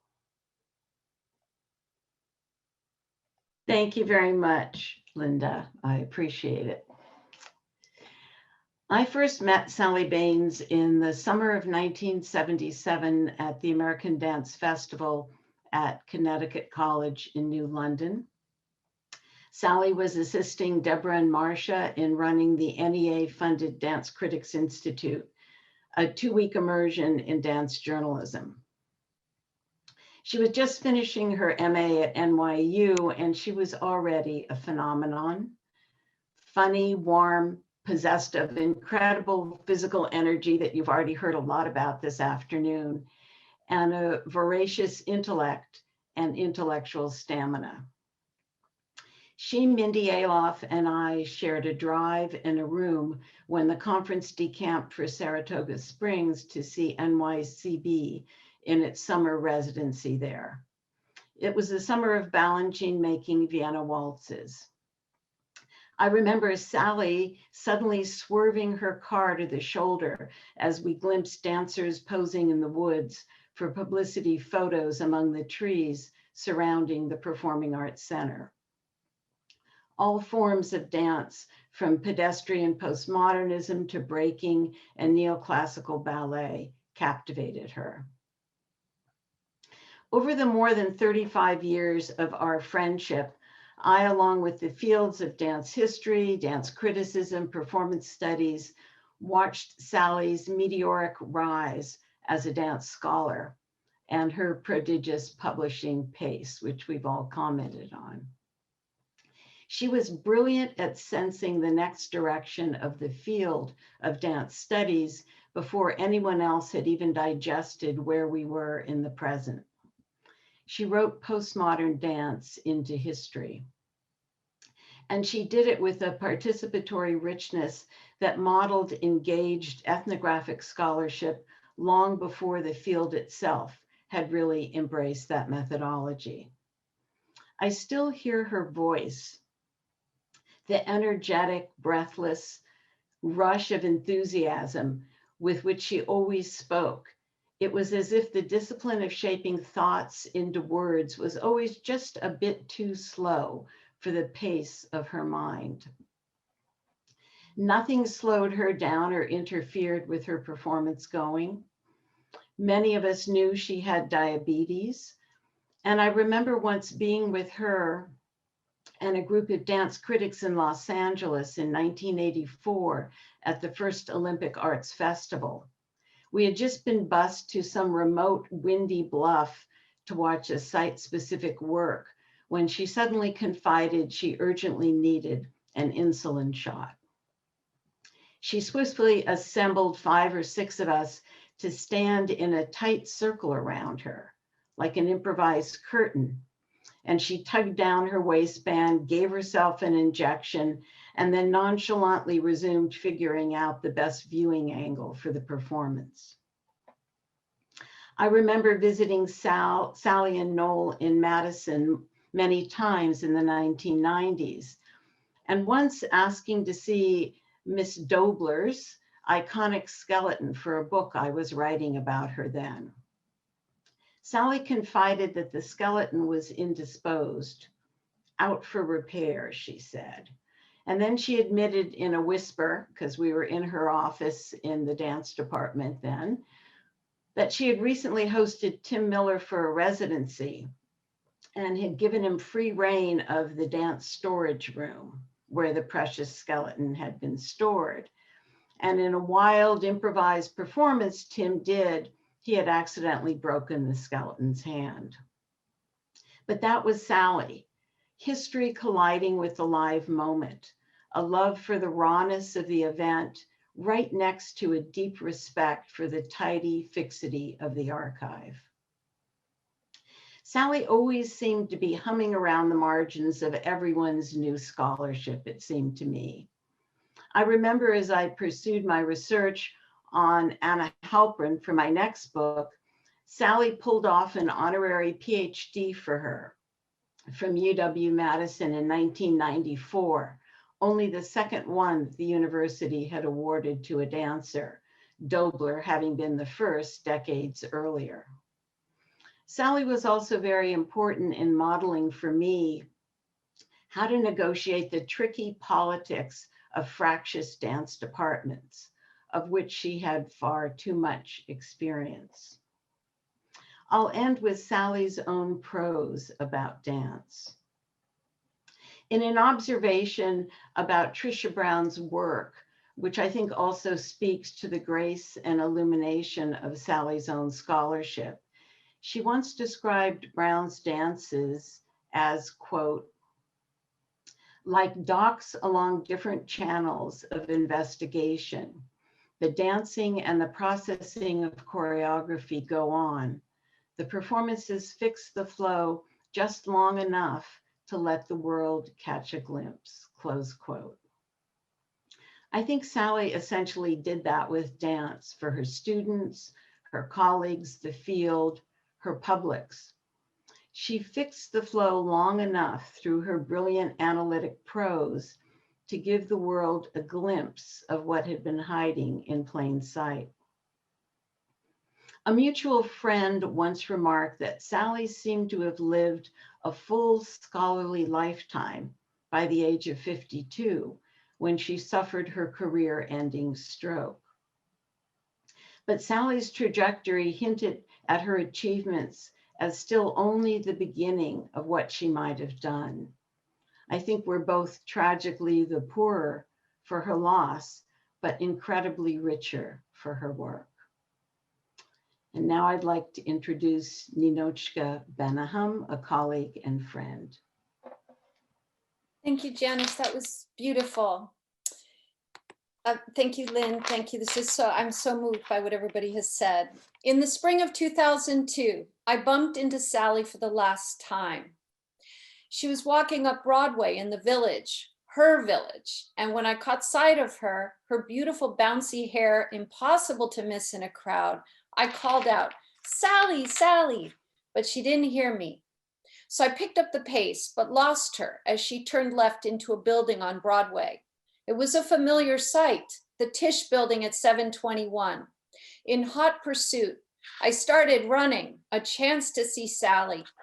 Huffing and puffing, I opened the heavy doors and discovered Sally waiting at the elevator bank, pressing buttons. No elevator, luck. Breathless, I called out, "Sally, I found you." Sally turned around and said, "Ninochka, what are you doing here?" And I replied, "Trying to catch up to you." Still no elevator, more luck. I asked her how she was. She said, "Great." And what she was thinking about. She answered, Yvonne Rainer. A curator, Sid Sachs at the University of the Arts in Philadelphia, was planning a major retrospective of Rainer's work, mostly film work. And Sally was writing the introductory essay for Yvonne Rainer, Radical Juxtapositions, 1961 to 2002. Sally gave it a striking title, quote, "An Open Field, Yvonne Rainer as Dance Theorist," unquote. It was a brilliant title as it captured Rainer the scholar and the mover, Rainer the filmmaker and the dancer, dance as scholarly embodiment, dancing as historical consciousness, embodiment as archive. I was particularly struck by the juxtaposition of the words dance theorist. Few dance scholars had referred to choreographers as theorists since the dancing manuals of the 15th century. Sally had resurrected a term, repurposed it, and given it contemporary agency and feminist presence. Choreography, dancing, to Sally's mind, was a form of thinking, of theorization, of what André Lepecki later termed spatial inscription. Baines's essay, An Open Field, argued that Rainer's conceptualization of the ordinary body, of ordinariness, reconfigured dancer into intellectual being. Dancing was thinking, performance was history in the making. Tying choreography and dancing bodies to a theorization of space and time, Baines, in one of her final essays, left behind a methodological gift. Sally continued, "Honestly, I've been thinking about why there is this disconnect. Well, maybe it's discomfort between dancing and performance studies. Why? Why are dance historians and performance theorists at odds with one another? Why can't we merge these fields, really merge these fields? Here's the problem as I see it. Performance studies is leaving behind the body, the dancing body, and dance history, well, it needs a critical nudge. We said goodbye as the elevator arrived. She said, "I'm inviting you to the University of Wisconsin. We can continue our conversation there." I said, "Sally, thank you. That would be great. I'd love to visit you and keep the conversation going." Several weeks later, Sally had a massive stroke, and I never saw her again. And I've missed her ever since, but I teach her work to nearly 500 students each year. 17 years later, in 2019, I finally visited Sally's digs at the University of Wisconsin-Madison. I walked by what I thought was her office, and I stood there and I missed her. I came to install an exhibition, Radical Pedagogy, Margaret Dobler, Anna Halprin, and American Dance, 1916 to 1955. With Sally's students, now faculty, Doug Rosenberg, Kate Corby, Lee Chao-ping, and Andrea Harris, we toasted Sally's memory. I placed the photos of Anna Halprin in front of the chair's office, just in case Sally's watching. I await her critique. And now we will listen to an audio clip by Doug Sontag.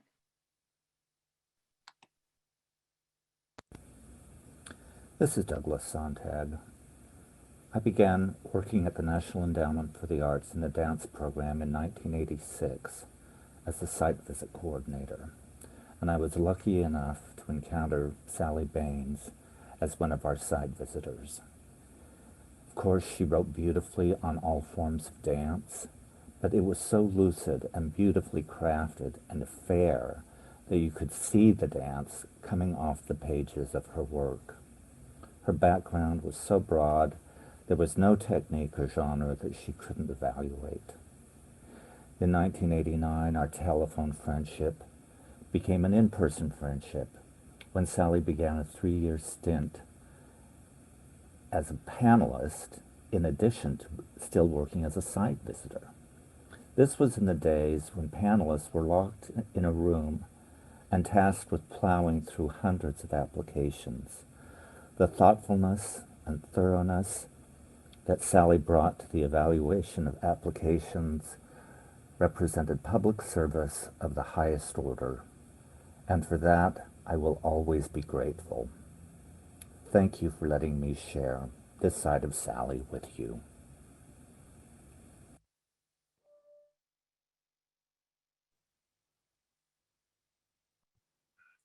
Hello, everyone here in celebration of Sally Baines.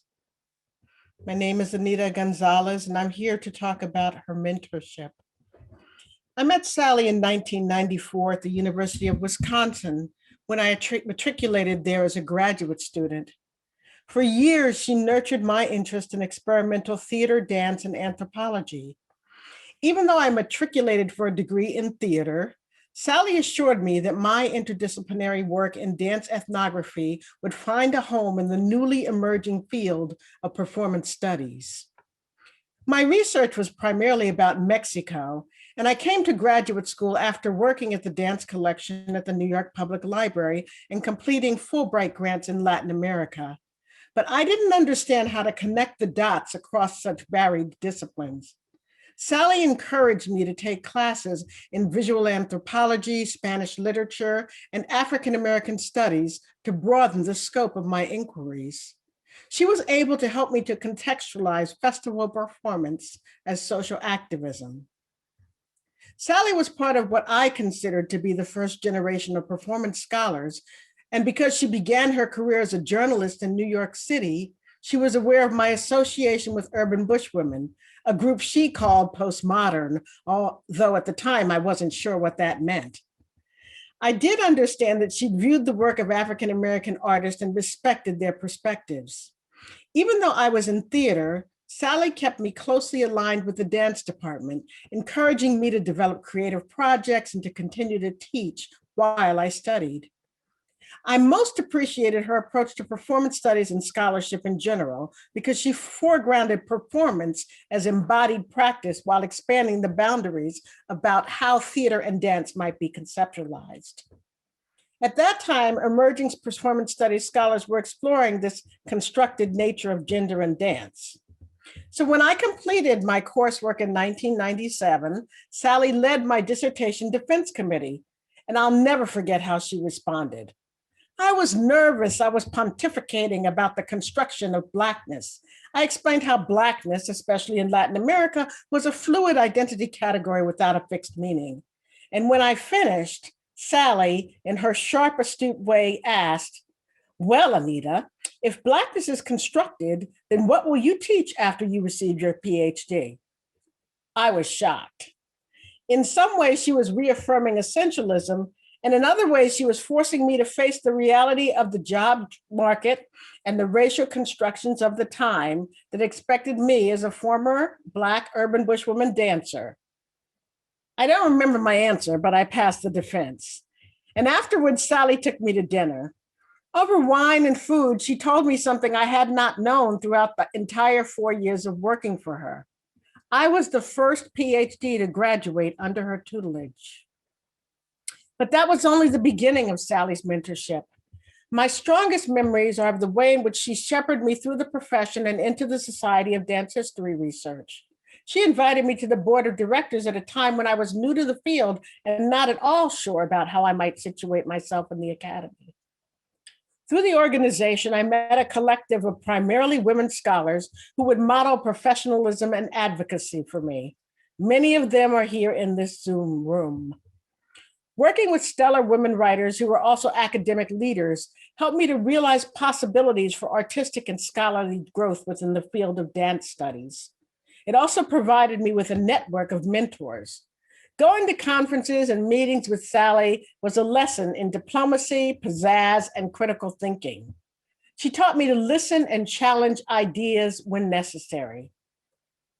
My best memory of Sally is captured in a photograph from the Performance Studies Conference in Aberystwyth, Wales. Aberystwyth. I traveled there to expand my scholarly community beyond the United States, to attend an international conference where I could connect with European scholars.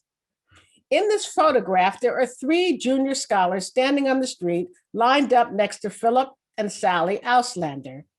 I liked the photograph because we were young, urbane, and hoping to absorb just a pinch of the vitality and generosity of internationally renowned scholar Sally Baines. After Sally became ill with her stroke, we continued to keep in touch. I will always remember her as my teacher and mentor. I only wish that I could have learned more.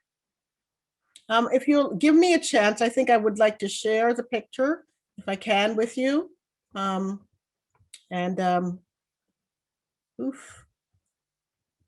Here it is.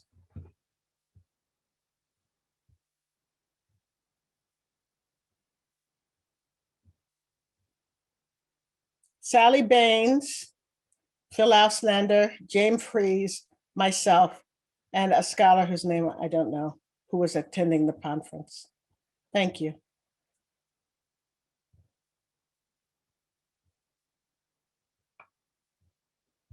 I now turn the floor over to Lee Chao-ping. Thank you. Thank you.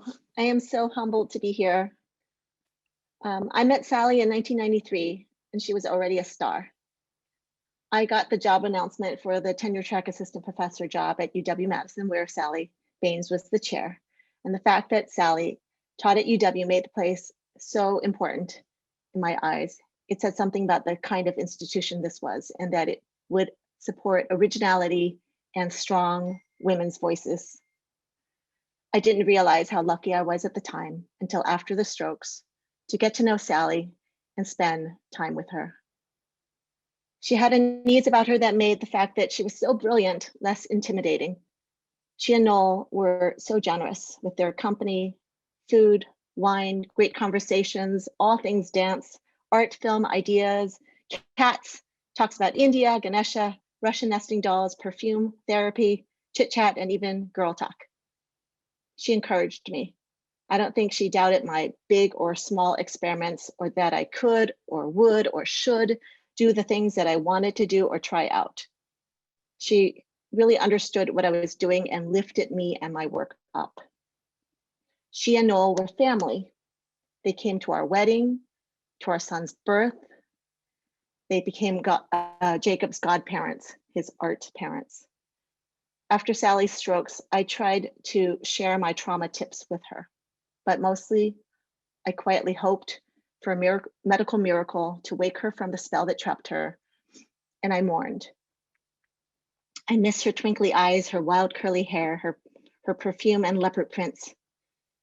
When I was awarded the Wharf named professorship, I couldn't think of any person more perfect to have it named after.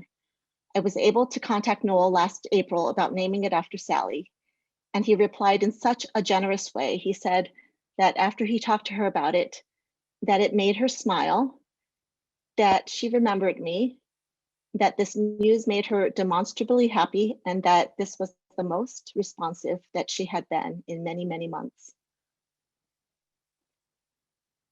Douglas and I would love to share our work Grace with you, which we shot on the frozen lake in Madison, Wisconsin in 2002.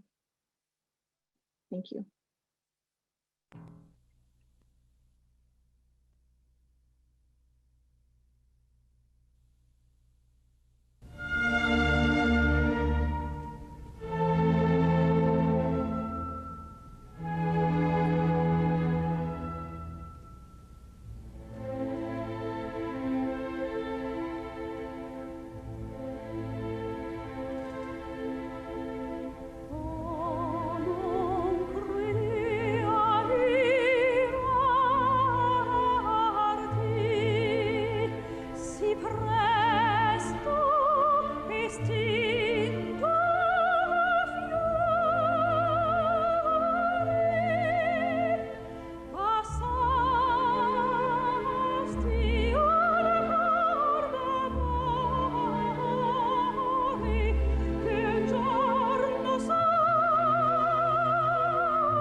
Okay.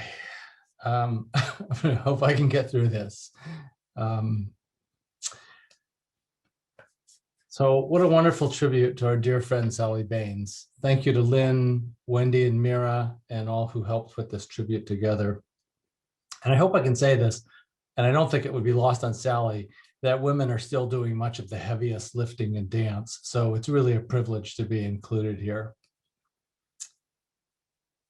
As noted today, from 1992 to 1996, Sally Baines served as the chair of the dance program at the University of Wisconsin-Madison.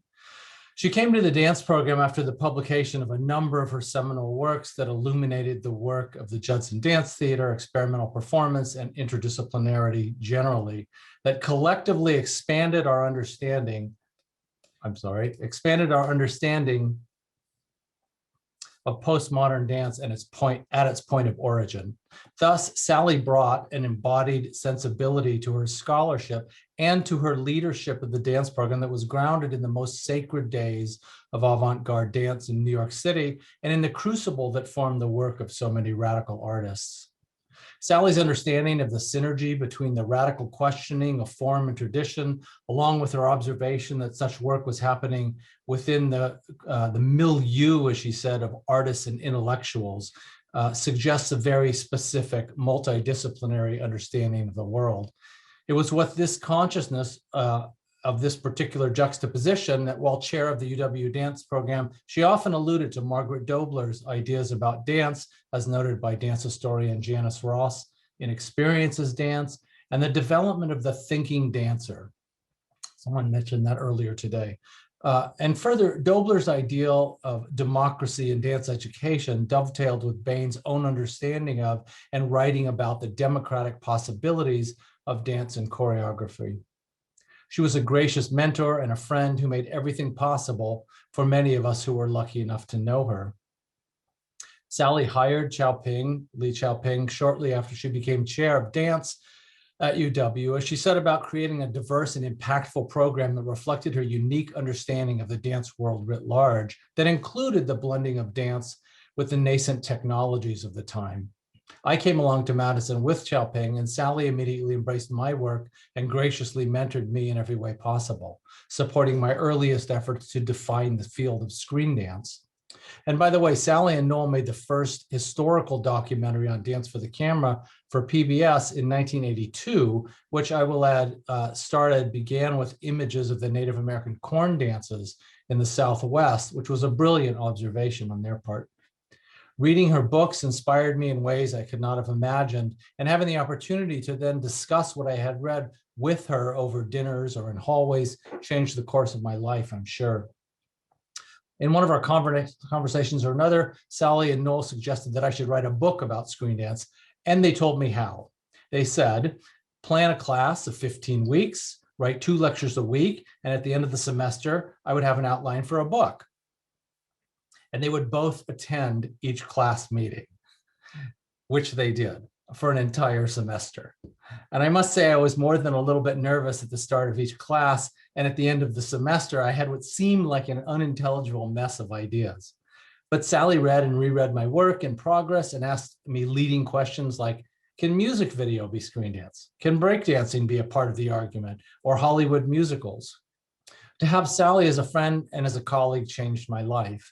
And as Xiaoping mentioned, when our son Jacob was born, we asked Sally to be his godmother. And as she also mentioned, as Xiaoping also noted, we described her responsibility as art mother, a task she was happy to take on. We had numerous conversations about our recollections of Jewish family traditions over the years. And when she held Jacob at his naming ceremony, it gave us the opportunity to begin that conversation again. And thinking back, Sally was a matchmaker, always putting creative people together, including many of you who have spoken so beautifully today. And it's so interesting to hear references, even peripherally, to Sally's Jewishness today. I wrote about her Jewishness in the forthcoming Oxford Handbook on Jewishness and Dance, and I'll conclude with an excerpt from that writing here called Diaspora Dance, Sacred to Doo-Wop, a Traveling Jewish Theater. When I began to teach at the University of Wisconsin in 1995, where Halpern had studied dance with Margaret Dobler between 1940 and 1944, and where the esteemed dance historian Sally Baines was chair of my department, I found a mentor in Baines, and this is from the writing. She helped me to connect many of the observations I had made about Jews and the critical landscape, as well as the embodied practice of artists I have mentioned or will mention later in this chapter. Meredith Monk, for instance. I was lucky to have long talks about these theories with Baines over the years. In books like Terpsichore and Sneakers, other books that have been mentioned today, Baines located the lengthy, protracted tipping point when modernism became postmodern, most notably in dance. However, Baines brought a sensibility to her scholarship that was grounded in the most sacred days of the Grand Union and avant-garde dance in New York City. In an essay from 1983, published in the Village Voice, Baines wrote, called Diaspora Dance, Sacred to Doo-Wop, a Traveling Jewish Theater. She connects Hasidism to performance, to theater, to ritual, and the sacred in a few short moves. She spends the first few paragraphs deconstructing the Shabbos meal and its visual culture, then moves on to an exposition of Lenny Bruce, Gertrude Stein, Bob Dylan, and the aforementioned Romanian Jewish poet Tristan Tzara, born Samuel Rosenstock, a co-founder of the Dada movement.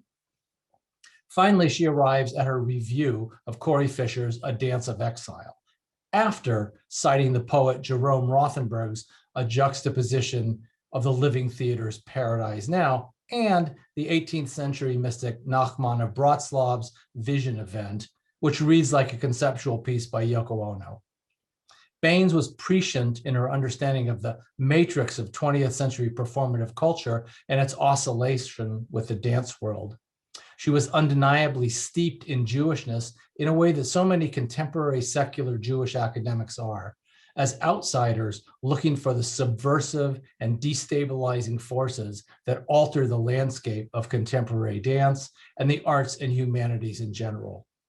Baines was a modernist Jew in the most cosmopolitan sense and was my guide to a very specific kind of multidisciplinary understanding of the world.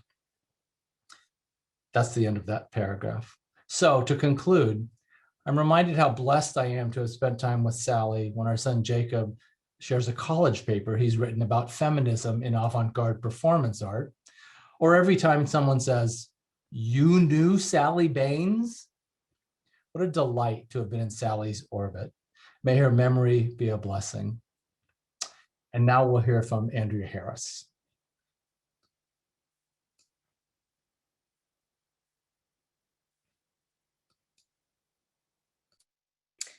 Hi, thank you so much for having me here. It is truly an honor.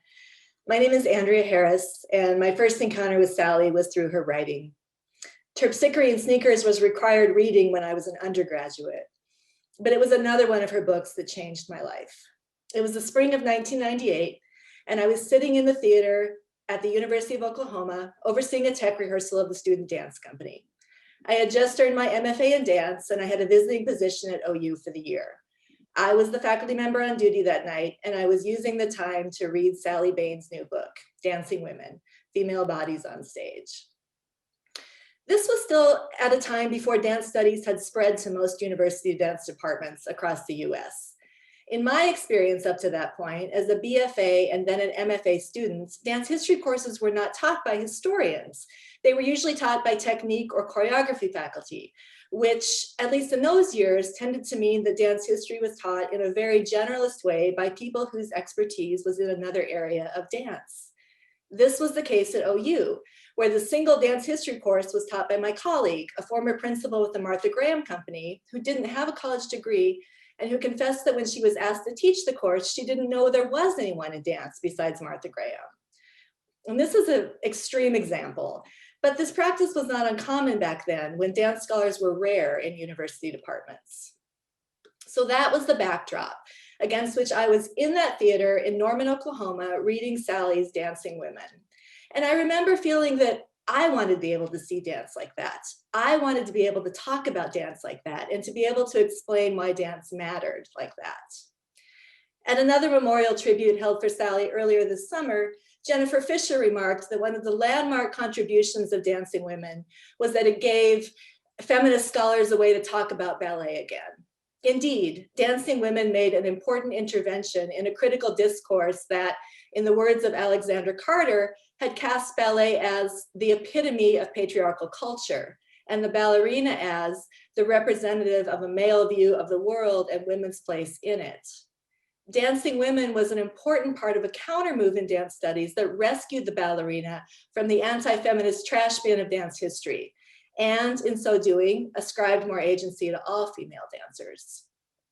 But for me, what makes Dancing Women stand out most is Sally's meticulous research into how women's dancing made complex, overlapping, even contradictory meanings within the specific social, cultural, political, and economic circumstances in which it took place. And this deeply contextual and interdisciplinary approach has been my model for a long time. My favorite example from that book is Sally's reading of the Willies in Giselle. First, as you all know, Sally had a talent for describing movement that made it tangible.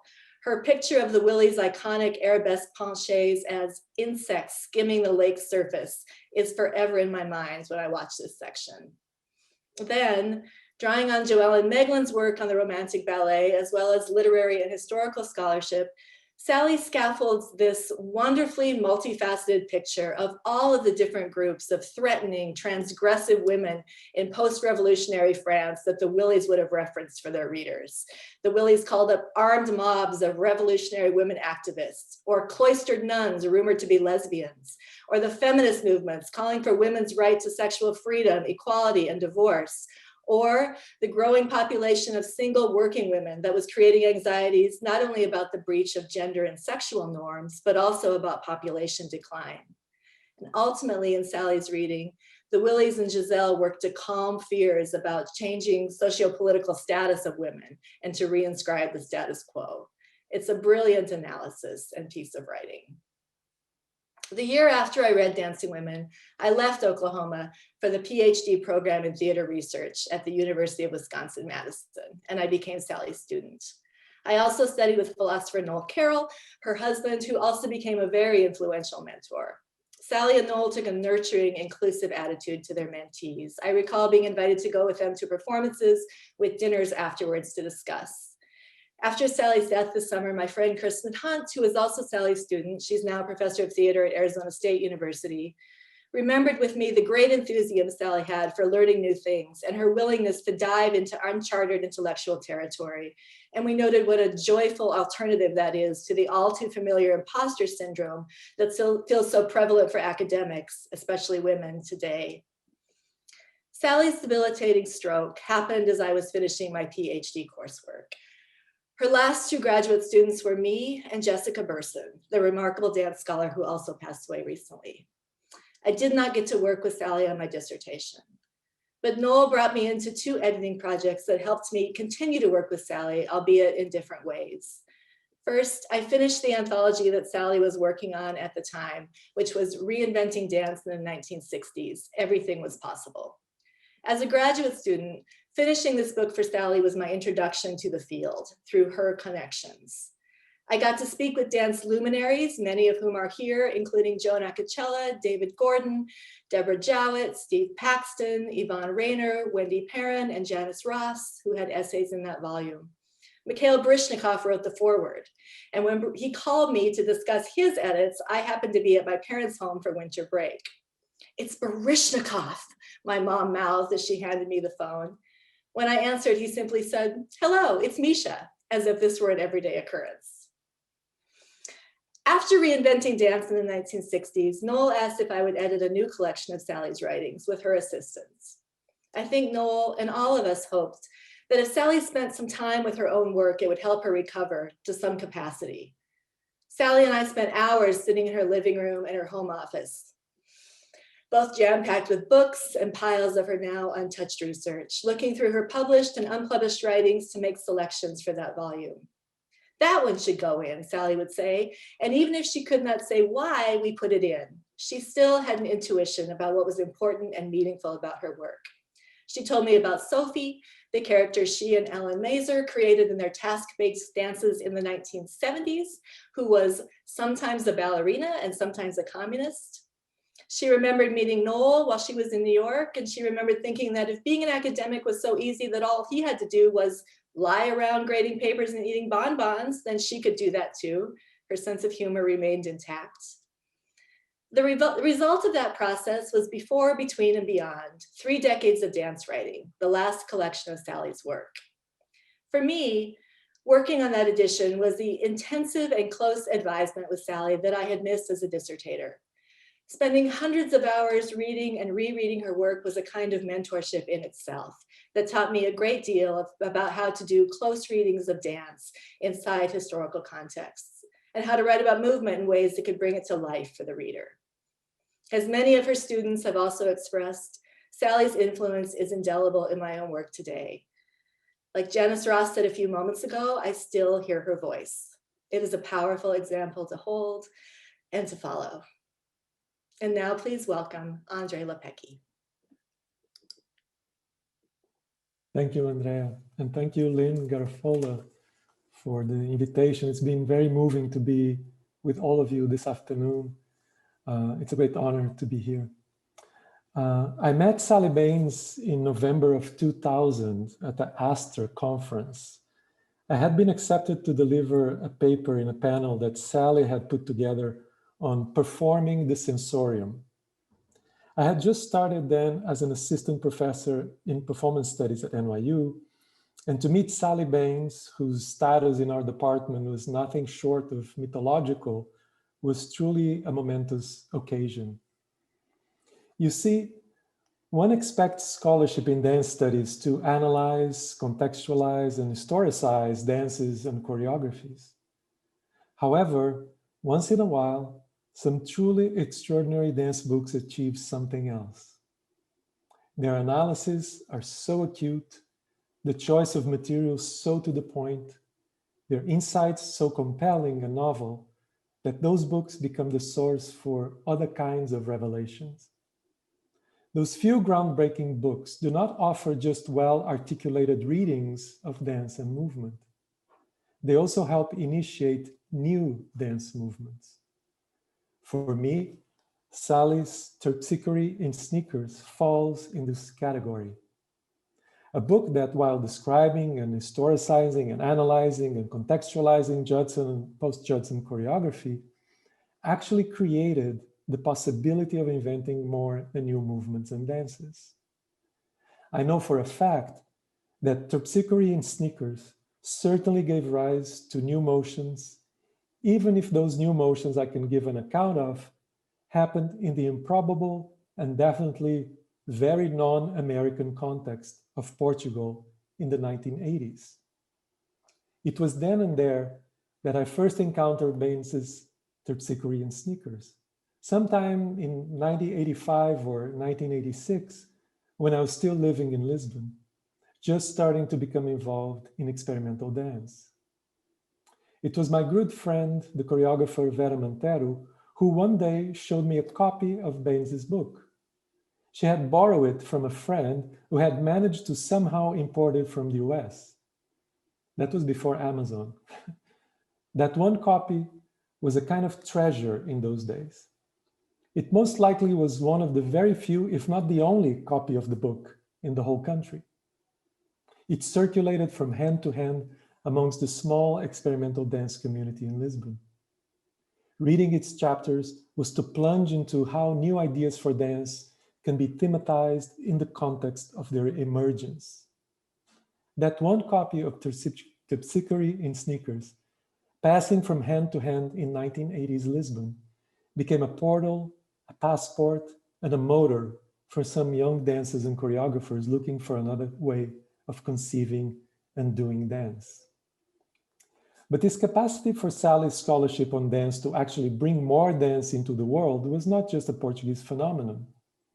I remember hearing a talk by the French dance theorist Christophe Wavelet in the late 2000s, where he mentioned that for the same generation of French choreographers that was starting to present work in the early 1990s, like Jérôme Bel, Boris Charmat, Xavier Leroy, Esther Solomon, the Judson dancers were an intriguing and very important inspiration. And it is hard to imagine how these choreographers in France would have accessed those works without also a significant engagement with Baines's books. Sally Baines's indefatigable and clear-eyed scholarship did not confine itself only to dance. With the interdisciplinarity vein that was so characteristic of her work, she also looked for the inordinate and the counterintuitive in live performance. Going back to that Astra conference in 2000, when we first met, my paper focused on the sense of smell in performance, something that coincidentally Sally was also very interested in at the time. After our panel was over, and to my utter surprise, but now after this afternoon listening about Sally's generosity and spontaneity, it's no longer a surprise. So after the panel was over, and to my utter surprise, Sally turned to me and said, "I'm putting together an anthology on the senses in performance. Would you like to be a co-editor?" I was completely touched, completely baffled by her spontaneity, her generosity, and her trust. I said, of course, yes. We worked on the volume together for the next year and a half or so. And then her tragic stroke happened, and the whole process came to a halt.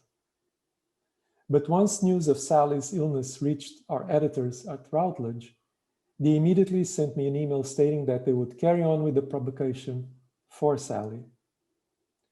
True to her trailblazing spirit, Sally's contribution to that volume, which is called The Senses in Performance, is a highly original essay on olfactory performance. And it is, to this day, one of my very favorite essays in performance studies. Sally Baines will remain for performance studies and dance studies, and it's very moving to see also my teachers here, Barbara Kischenbach-Gimblet and Marcia Siegel, also joining in this kind of transgenerational homage.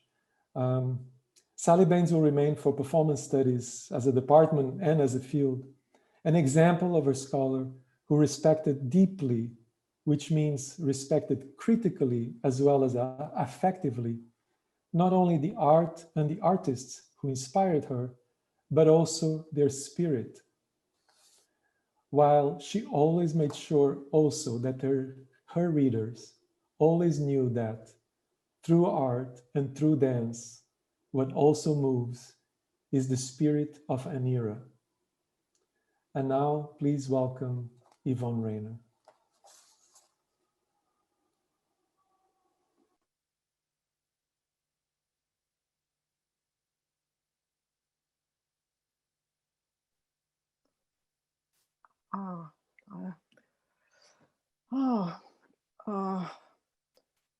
I'm so impressed with this whole afternoon of homages, and I was moved to tears by the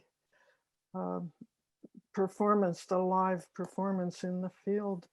I would like to offer my own short tribute to be followed by a piece which I will explain about before we show it.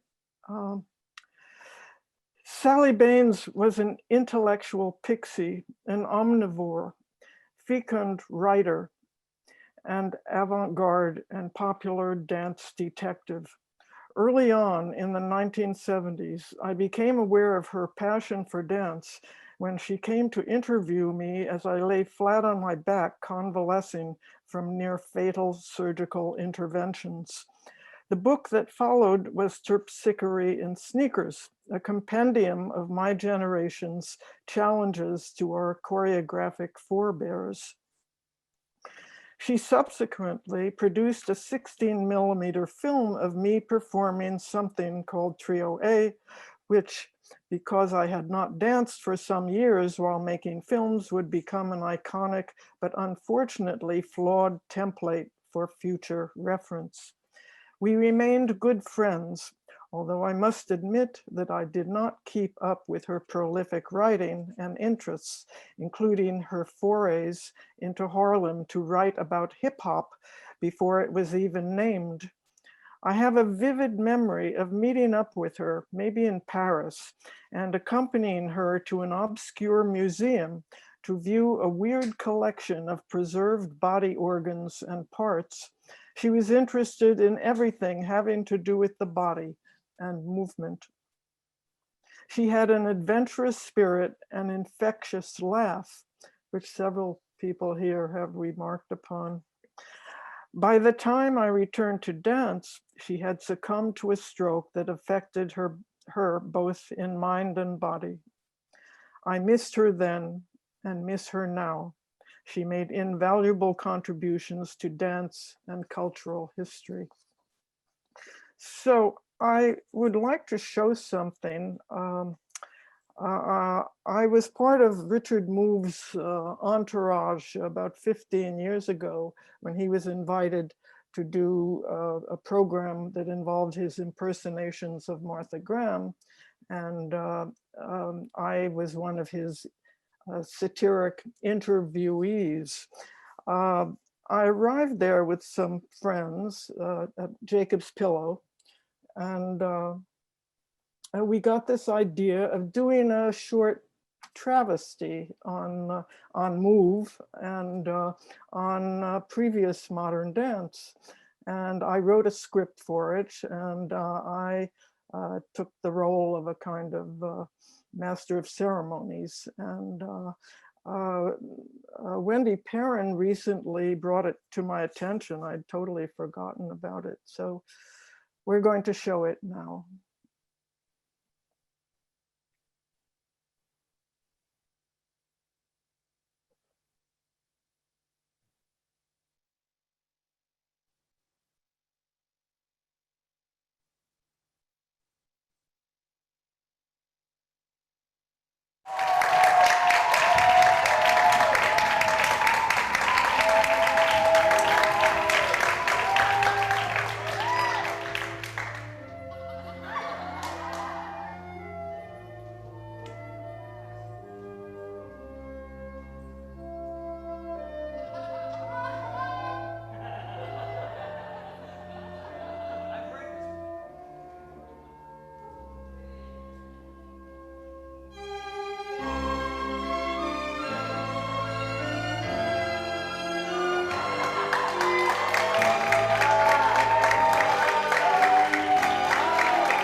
Good evening. I stand before you tonight in neither sweet terror, nor joyous despair, nor divine turbulence, as I welcome you all to Yvonne at the Pillow. Tonight, in addition to this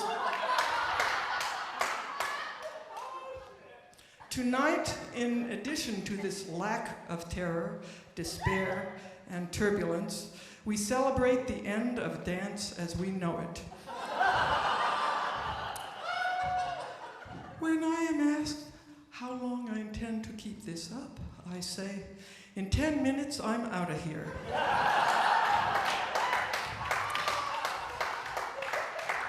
It took Martha Graham 25 years to develop her technique. It took me 1 week to perfect mine.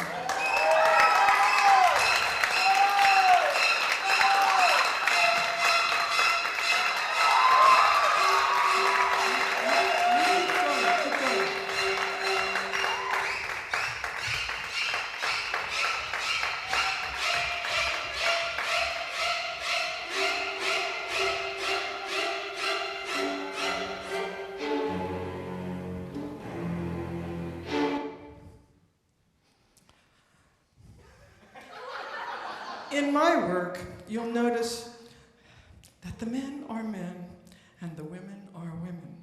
That is why I dress the men and undress the women.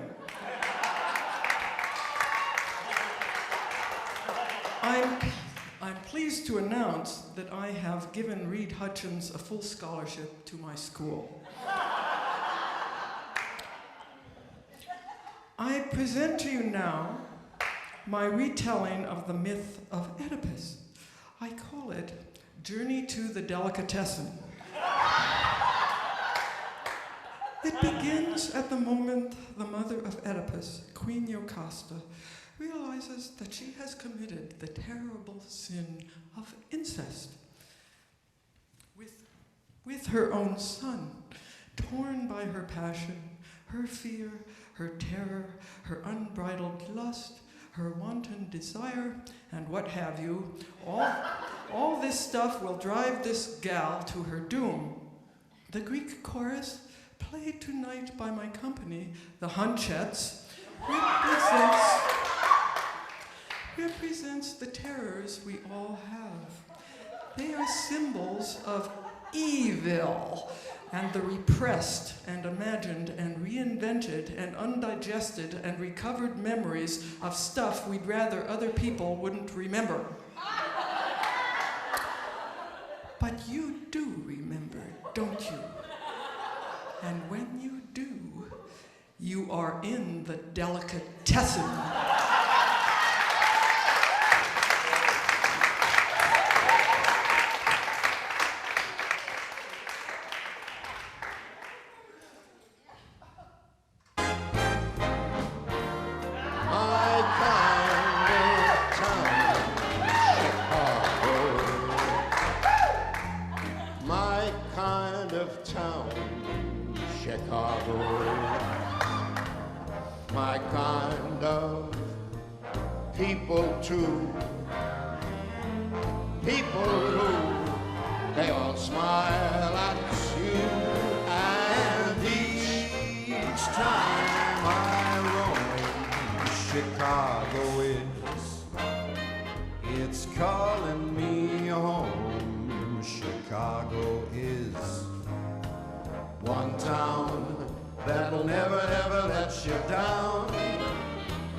I call this dance pissed off-icity.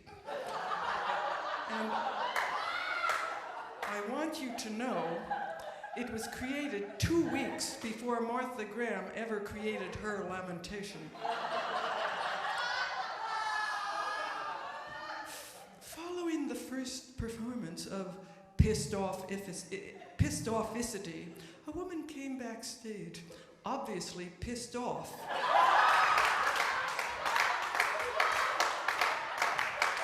Later, I learned that she had witnessed a Twyla Tharp concert and had been unable to get pissed off until she had seen my piece.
dance is called Manifest Destiny. Again, I would like to impress upon you that I created this dance 2 weeks before Martha Graham's Frontier. It is a joyous dance with moments of darkness, but it is essentially joyous. I wanted to bring out two things, love of life and love of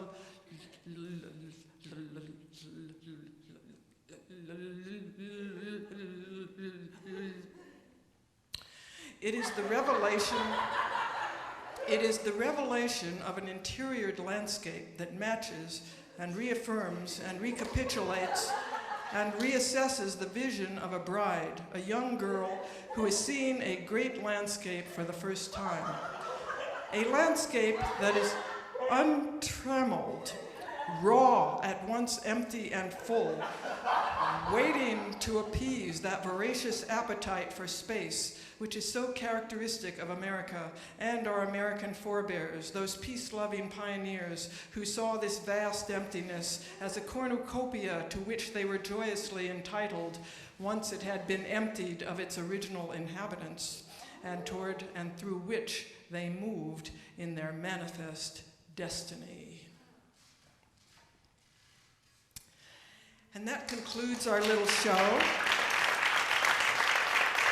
I would like to acknowledge the contributions of my co-conspirators, Patricia Hoffbauer and Stacy Dawson. Thank you for coming.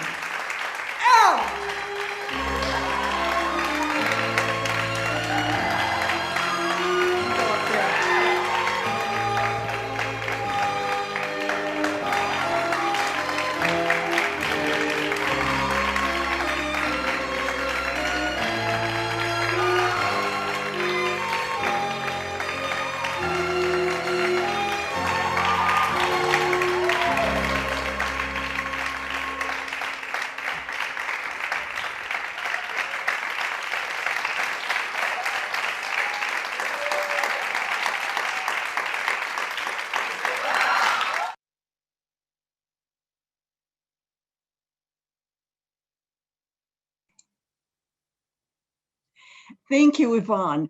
And thanks to everyone, thank you, who has participated in today's celebration of Sally. Thanks to those of you who've joined us from afar because you knew Sally personally or because her scholarship and work touched you. Thanks finally to the team that worked with me to curate this program, Wendy Perrin, Daisy Palmer, Mira Dougal, and especially Linda Murray. I'm sorry, I said Linda Dougal, I meant Mira Dougal, and especially Linda Murray, curator of the library's Jerome Dance Division. I don't remember when I first met Sally. I know I saw a very early screening of Trio A, although I'm not sure whether it was at Dance Theater Workshop or at the Riverside Theater or someplace else. But since the 1980s, Sally's been a presence in my life and remains so long after her stroke. We crossed paths for a year of professional meetings and events. I remember sharing a room with her and Joe Nakachella at an SDHS conference, which is when I learned that she suffered from type A diabetes, and taking a walk with her during another conference when she told me about her difficulties becoming pregnant. But what I remember best from those early years were those programs we organized together at DCA, the Dance Critics Association. Remarkable events, all done on a shoestring, made possible because of Sally's reputation and down-to-earth practicality and the willingness of everybody to work collaboratively, like Judson and its artists, or I'd like to say, like today's event. Sally's earliest engagement with dance was as an experimental artist. In several of her books, from the now classic Terpsichorean Sneakers to Democracy's Body and Greenwich Village 1963, Avant-Garde Performance and The Effervescent Body, such great titles, only Sally could have come up with them. These books were an outgrowth of that originating experience. Exploring the avant-garde in mid-century America, These books represented some of Sally's best scholarship, as well as a political and philosophical stance, a way of being in the world. The books were deeply researched and passionately engaged, committed to the larger project of artistic and cultural transformation. They talked about a recent present, but they led her to look to a more distant past, to seek out antecedents such as the Ballet Suédois and the Soirée de Paris of the 1920s, the Workers' Dance League of the 1930s, and the work of the avant-garde choreographers such as Kasian Golizovsky in post-revolutionary Russia. At the same time, she kept her finger on the pulse of contemporary dance, registering changes as the 70s gave way to the 80s and 90s, and dancers with virtuosic bodies and multicultural concerns came to the fore. In 1986, Sally, Joan, Johnny Green, and I put together a program at the Old Dance Theater Workshop about Golizovsky. It was a Monday night, so the house was dark and thus free. Sally gave an overview of the choreographer's career. I spoke about Golizovsky's modernism and neoclassicism, Mel Gordon about eccentric dance, and Silan Chen-Leda, whose memoir, Footnote to History, Sally had just edited, recalled working with Golizovsky in Moscow in the 1930s. Joan then talked about Golizovsky's Scribiniana in relation to Balanchine. Monica Mosley, a dance collection staffer and former Meredith Monk dancer, who was the photographer of one of the photos that was in our little exhibition, hand-carried the film from the library. This event and others like it testified to Sally's multidisciplinarity, her belief in a community of artists, writers, and scholars bonded by trust and independent of the Academy. Apart from this avant-garde, Sally made important contributions to many other realms of dance research, and we've heard about some of them today. In Dancing Women, Female Bodies on Stage, she brought a feminist perspective to bear on representations of women in canonical dances beginning in the early 19th century. She wrote a number of essays about African-American vernacular dance, and was the first to write about breaking, or hip-hop as we'd say today, in the pages of the Village Voice. She wrote essays about criticism and contemporary ballet. She also wrote about universities as sources of patronage for modern and postmodern dance and also theater, and about institutions such as the Kitchen as repositories of cultural memory and changing ideas of artistic community.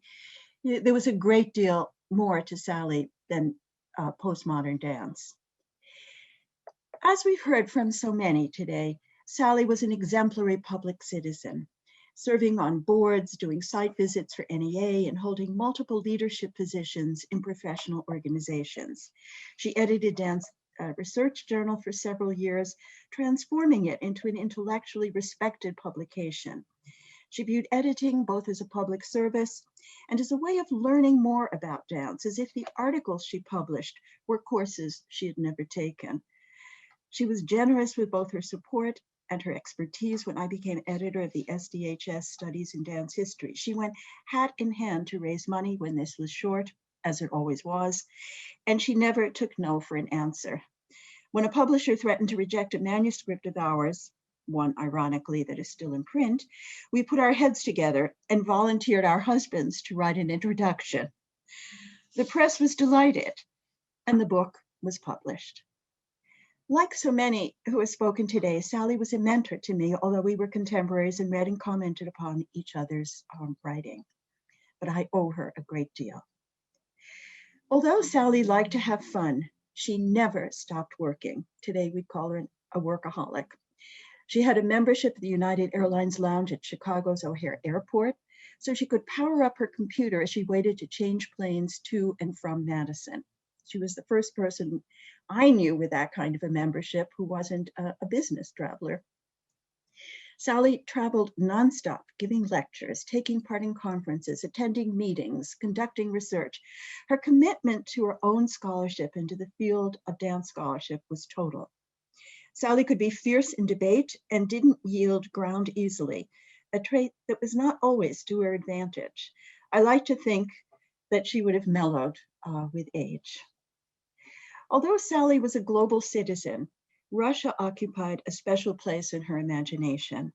She studied Russian, was a disciple of Bakhtin, and was fascinated by the Soviet avant-garde, including little-known figures such as Valentin Parnakh, who introduced jazz to Soviet Russia in the early 1920s. One of her last projects was a reconstruction of filmmaker Sergei Eisenstein's Carmen dance called The Last Conversation, which resulted in a documentary that you can see at the library when it reopens.